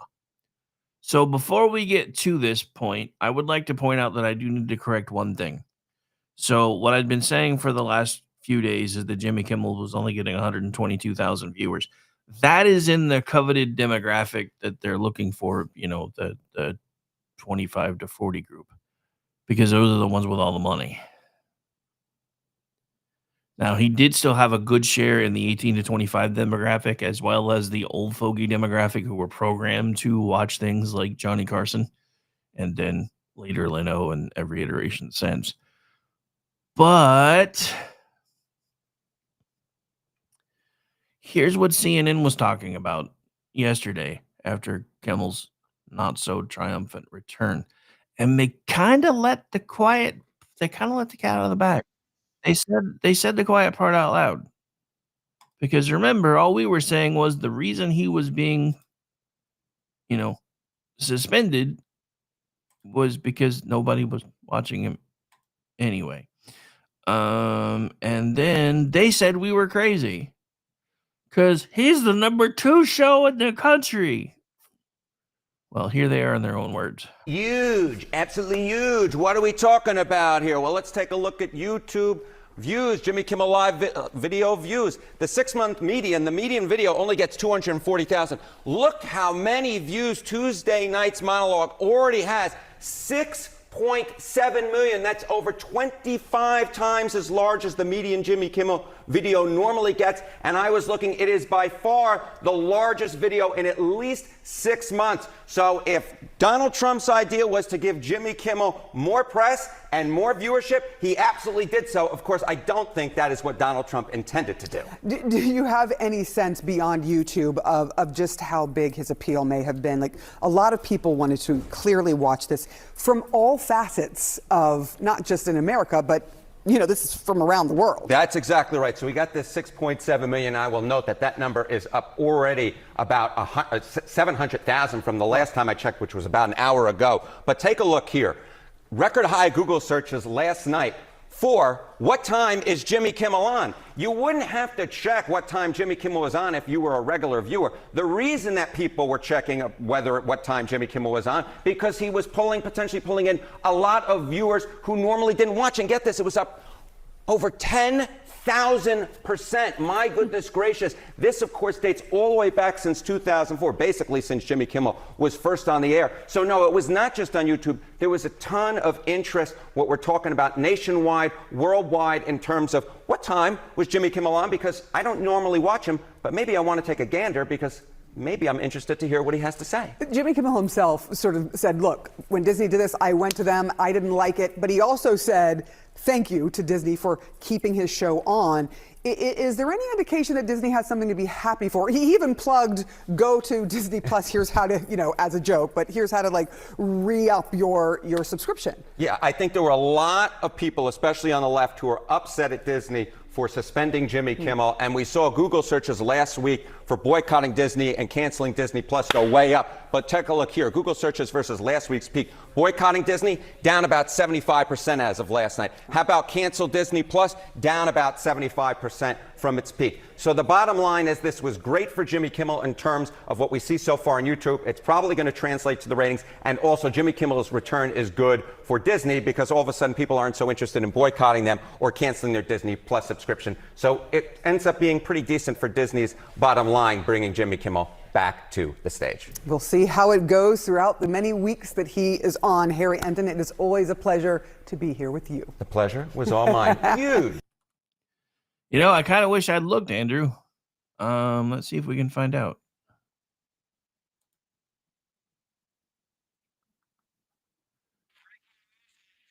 Okay, so no, I'm trying to play that right now. I don't want the little shorts. Looking for the full episodes.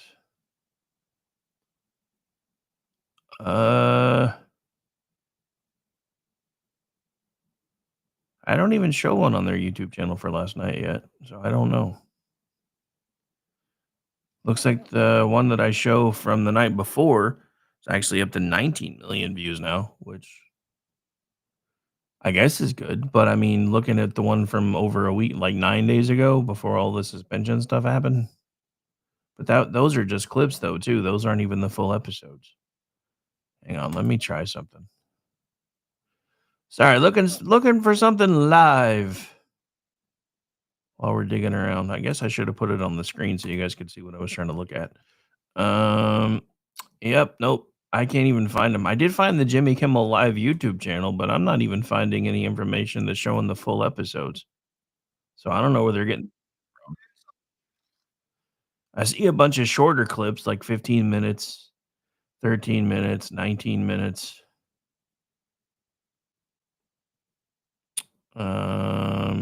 Almost 30 minutes. But yeah, I'm looking for like the full episodes. I'm not finding them. Anyway, I'm not going to take any more time looking for them. I was just curious because, yeah, Andrew was like, I wonder what his YouTube numbers were like yesterday. I'm like, I don't know because I can't seem to find them anywhere.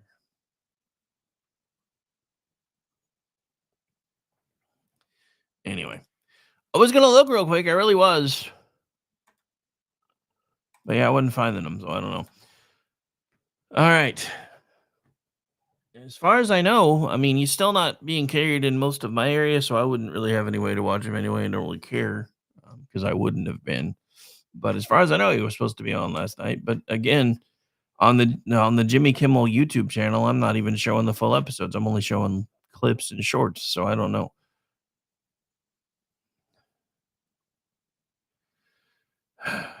I did find out the boss was on Gutfeld last night. Somehow I didn't know that, so I'm going to go back and watch that when I'm done here in just a few minutes.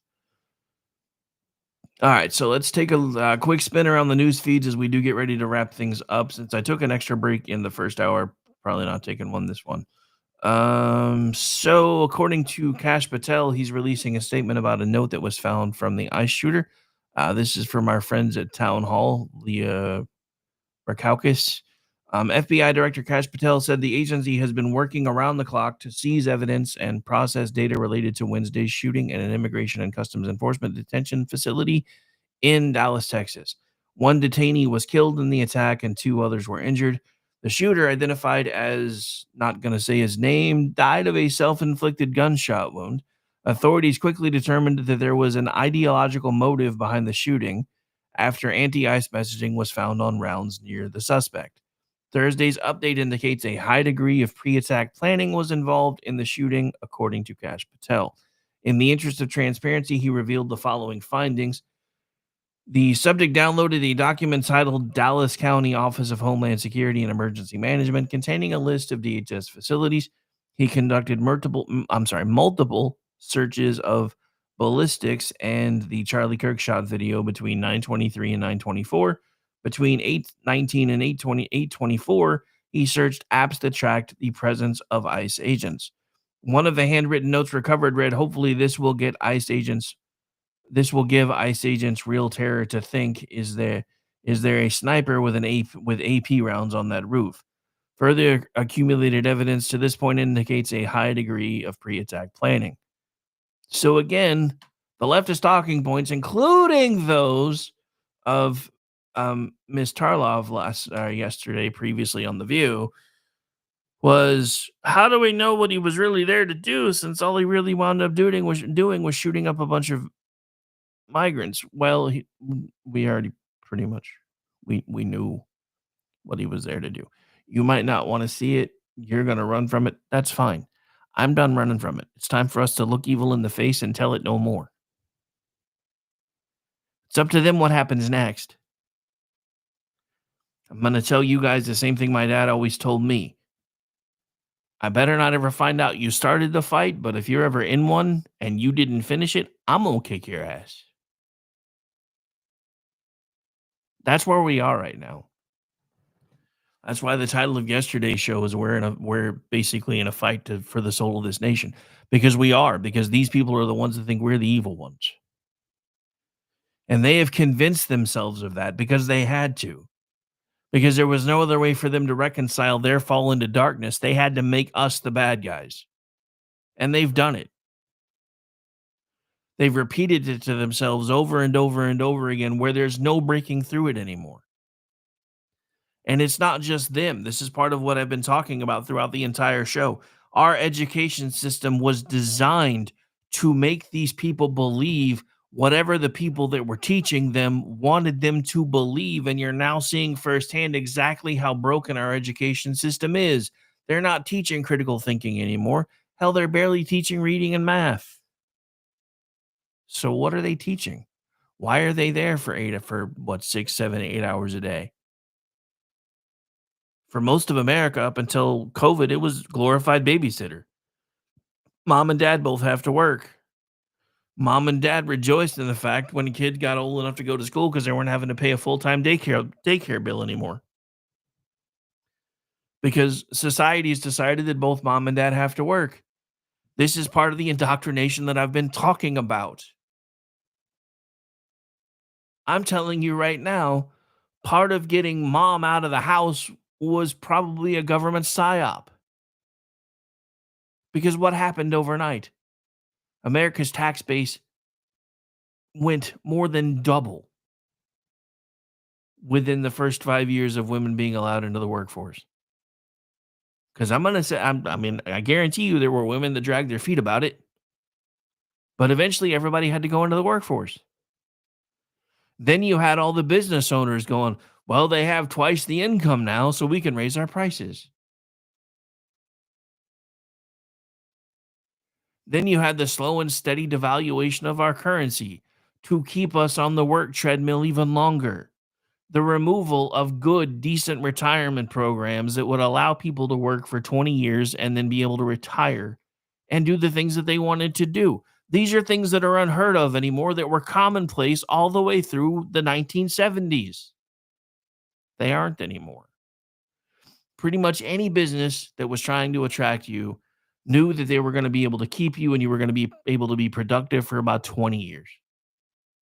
And they did everything they could once they had hired you to train you and keep you, because it was expensive to train you, including basically a predetermined contract that if we hire you and you like what's going to be being done here and you're a good fit here, we hope that you will stay here and advance with us until you reach your retirement age. And we are going to help make sure that you are taken care of during those retirement years for all the years of service that you've put in with us.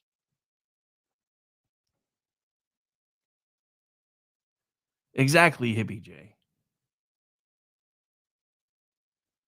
Well, that's just it. They call it, Raptor, good point.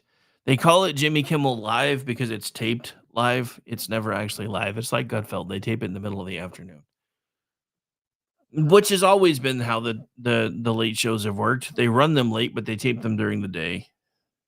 But the reason they typically call them live is because they don't usually edit.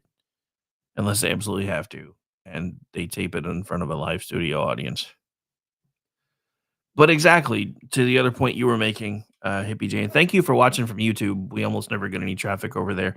I'm hoping that we might be able to change that soon. So if you have anybody else in your YouTube circle that you think would like the show, please feel free to let them know that we exist. Because most of our traffic comes from X and Rumble. Um, but yeah, so tax base doubled and families went downhill almost overnight because parents weren't paying attention to what was being taught in schools anymore. But all of this started happening at the same time. I need you to understand what I'm talking about here. The 60s was a time of great turmoil in this country, and it was happening in multiple places all at once. So there were women screaming that they were feeling unappreciated and they wanted to be able to work like their husbands worked, or even the single, we can do anything a man can do and we can do it better. And at the same time, you had the whole civil rights stuff going on. But there's a part of this that nobody talks about remember 50, 60 years prior to this, our entire education system was revamped. It wasn't working fast enough because parents were still actively paying attention to what was going on with their kids' schools. Until moms started working, moms were the PTA moms.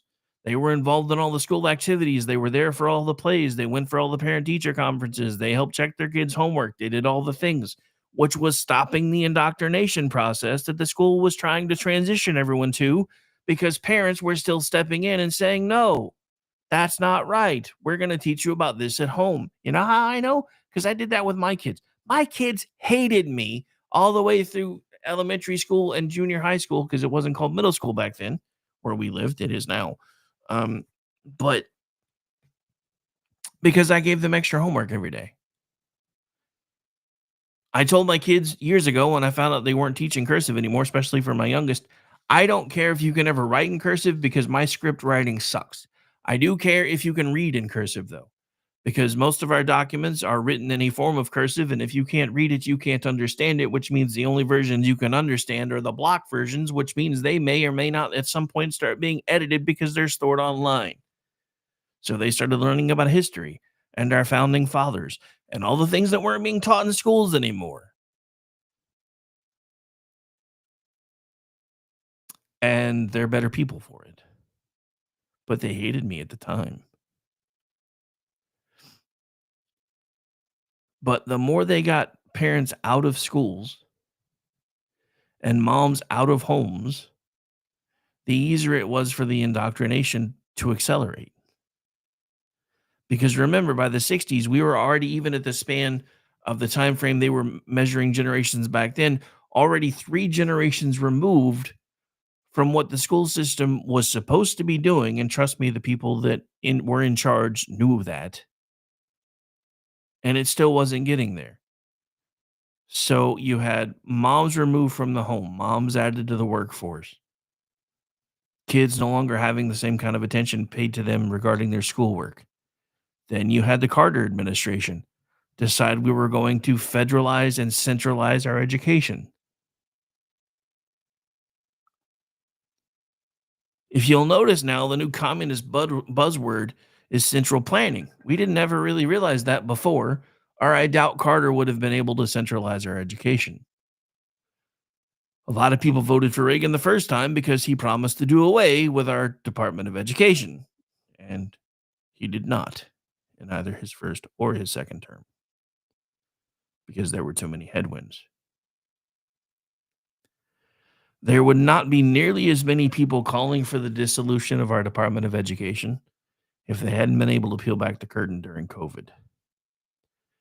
Which is why I'm sad, frustrated, and angry that everything went down with the way that it did with COVID. But it also allowed us to see exactly what we're fighting against and start finally being able to understand exactly what we were fighting against. They were willing to do whatever they had to do to keep you under thumb, and they showed you.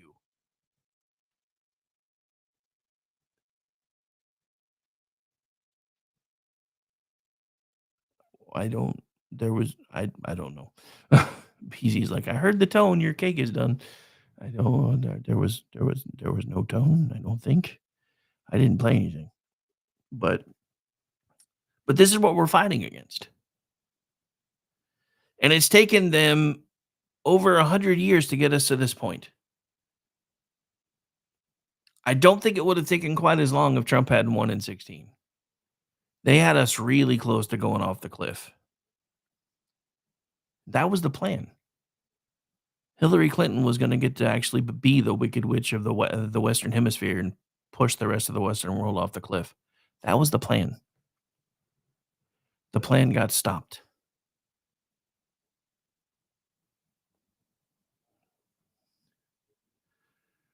Dude. I didn't realize how bad it was because, by then I didn't have kids in school anymore. BZ's like, and remember, they told parents, you can't see what we're teaching your kids. And again, I didn't know how bad it was. And I never really thought it was going to get that bad here.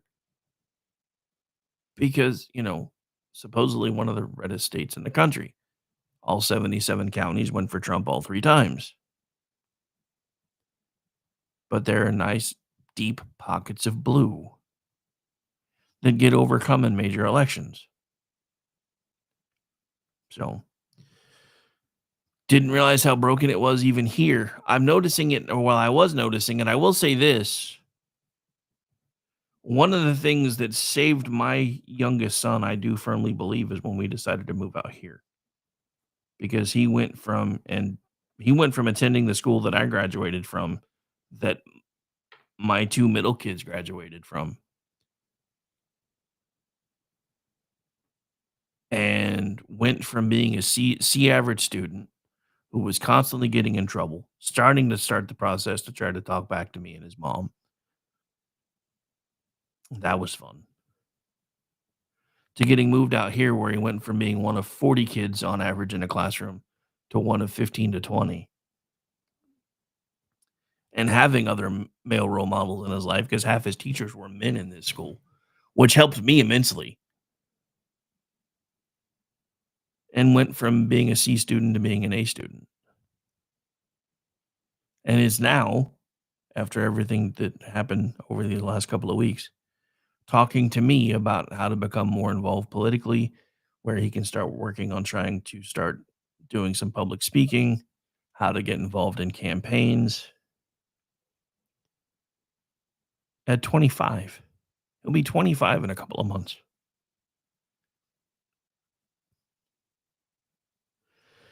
As we get ready to close things out, because we are just about out of time, every father says this. Almost every parent I know says this. It is always our dream and our goal that our children surpass us. Surpass us. I don't know if I said that right. So that's why I backed up. Mine have in so many ways. My oldest, who's been through hell and back, is now happily married, raising a family, has a nice home, nice cars, good job. My youngest is getting into politics.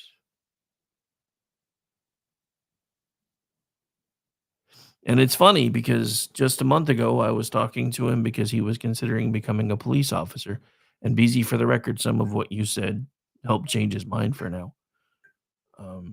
Because I was telling him, I was like, these are things that you need to be looking into about the 2 different jurisdictions that you're looking about going into work for.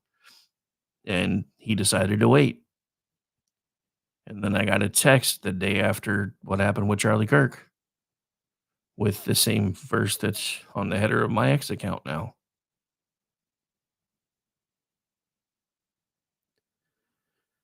So, look, I don't say anything lightly, ever. I say things in jest, but even those things are not ever said lightly. I say none of this in jest. We are fighting a war that we are just now starting to understand. They have fired more than the first shot.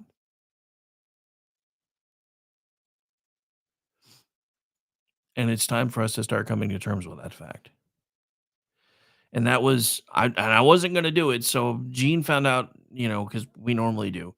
But I always let him know the numbers that we start with and the numbers that he ends with so that he can see what the growth is, because those are the kind of numbers that he's worried about. Because he's like, since X doesn't really tell me when anybody drops off, the only thing I really want to know is where I started at versus where I ended at, so I can add that with my numbers and see what my overall total is, so I can turn it into the folks that want me to track that stuff.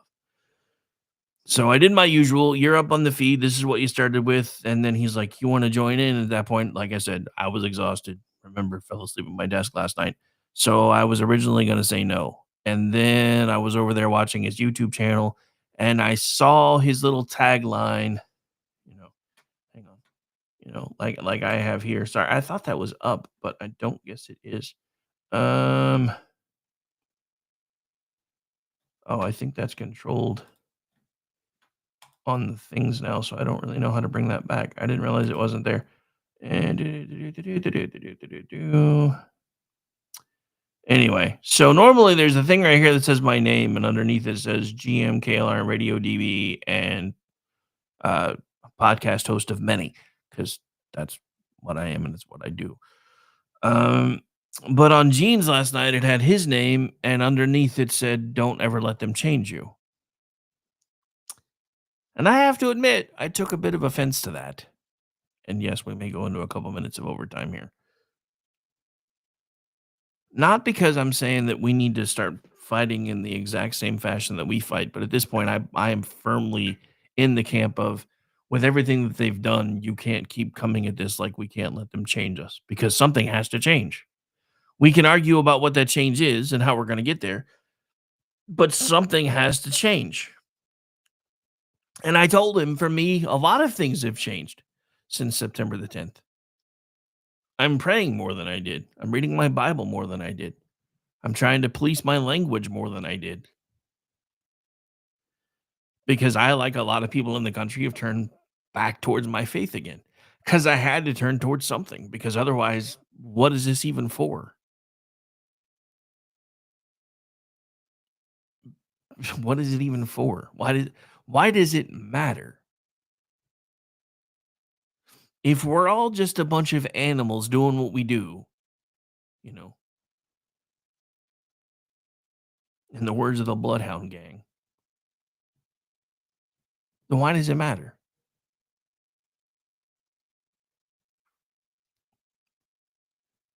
But then I started thinking about something else.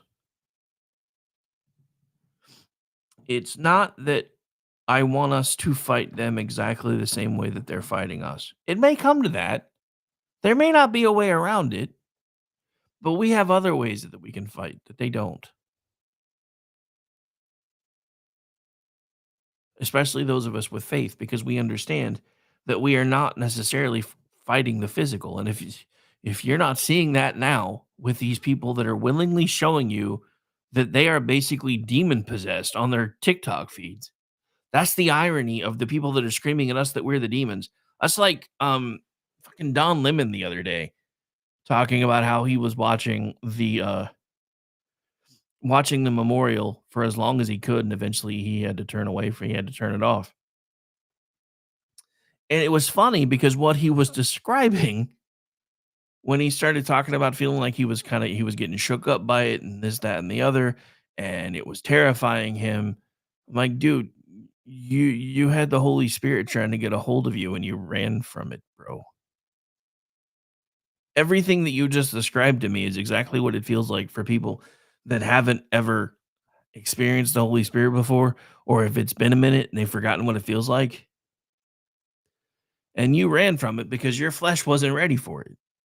And then he starts screaming and yelling about how we're a bunch of Nazi nationalist blah, blah, blahs again. And I'm like, okay, maybe it wasn't just that you weren't ready for it. I don't think the demon that's inside of you is ready to let you go yet, my friend. But that's what we're fighting. We're not just fighting the physical realm, we're fighting the spiritual realm. And I don't think we've realized exactly how dark the spiritual realm has gotten for these people. We're starting to see it now. So, as you'll notice, I've stopped running the joke at the bottom of the screen about how we're trying to take over the world and we need your help to do it, because now's not the time for those kind of jokes. But for those of you who do usually only listen on the audio, let me tell you what is running at the bottom of the screens now.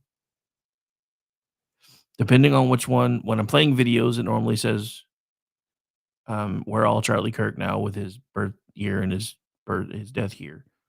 When I'm talking to you like I'm talking to you right now, it says this: stand in truth, kneel in faith, fight hate with love. Those are the words that I'm going to leave you with today, ladies and gentlemen, because we don't just fight in the world, and we're not just fighting with the world. And the sooner we come to terms with that, the better off every single one of us is actually going to be. And that's just the truth of where we are today. All right, ladies and gentlemen, that is going to do it for this particular episode of The Rick Robinson Show. I'll be back tomorrow morning, same time. Don't forget, tomorrow is Friday. We do the super extended edition on Fridays, where we have the news roundup that eventually becomes a weekend standalone podcast of its own. And don't forget, come back tonight for our friends with Disasters in the Making, Brad Slager and Paul Young from Screen Rant. Brad Slager of Town Hall, Red State, and KLRN Radio. Paul Young of Screen Rant and KLRN Radio, where I think we're going to get back to normal programming. They're going to basically trash talk a terrible movie for 90 minutes or so. Make sure you come back and check that out. Been there before. And then after that, we should have Jen and Rick, followed by our closing act for the day, which will be BZ's Berserk Bobcat Saloon right here live on KLRN Radio and also on the SHR Media YouTube channel. I do encourage you to go chat in the YouTube channel. It's the best place to hang out. But come make sure you give us a click first so we get the count.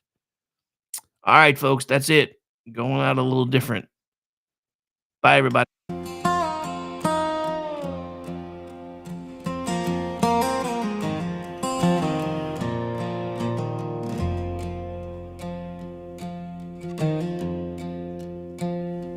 Kissed his baby, prayed each night, spoke like thunder wrapped in light. They called him names, they drew a line, but he still stood for yours and mine. He gave his breath for truth and grace. Now there's blood in that sacred place. They thought one bullet could dim the flame,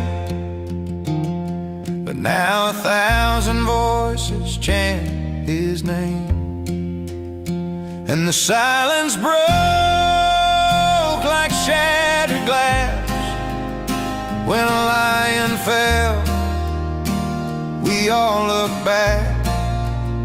You tried to hush him with your hate, but now you've stirred a sleeping state. From backwoods roads to crowded pews, we rose as one. We finally knew. You took a man but made him more, and the quiet ain't quiet no more.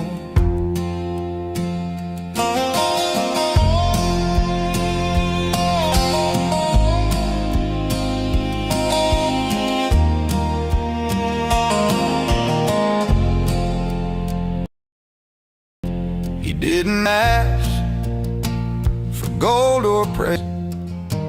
He only fought to save our days.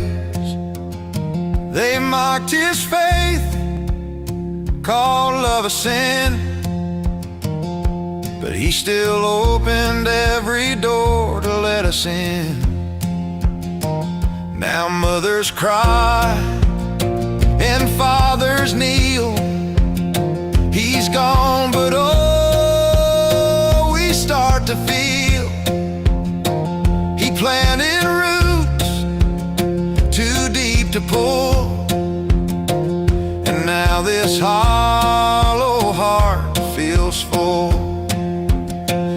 the silence broke like a thunderstorm, when the fields lit fire and the flags were worn.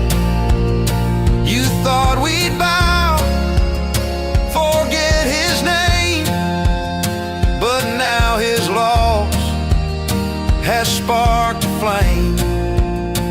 From broken barns to white church halls, his echo shakes the marble walls. You took a man but made a creed, and now we bleed what he believed.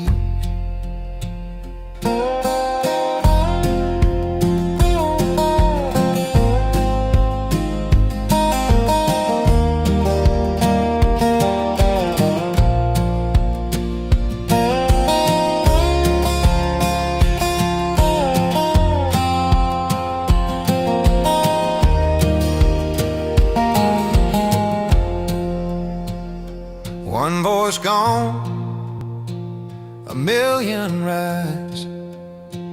You tried to kill, but you baptized. A holy roar, a sacred spark. Now truth is marching through the dark. The silence broke like God cried out, as angels wept and earth shook down. You tried to silence what he said, but now his words wake up the dead. We're not alone, we're not afraid. We're the ground he helped to pave. You took one voice, but heaven swore the quiet ain't quiet anymore. You took a man, but made a war. You broke the silence, but we ain't silent anymore.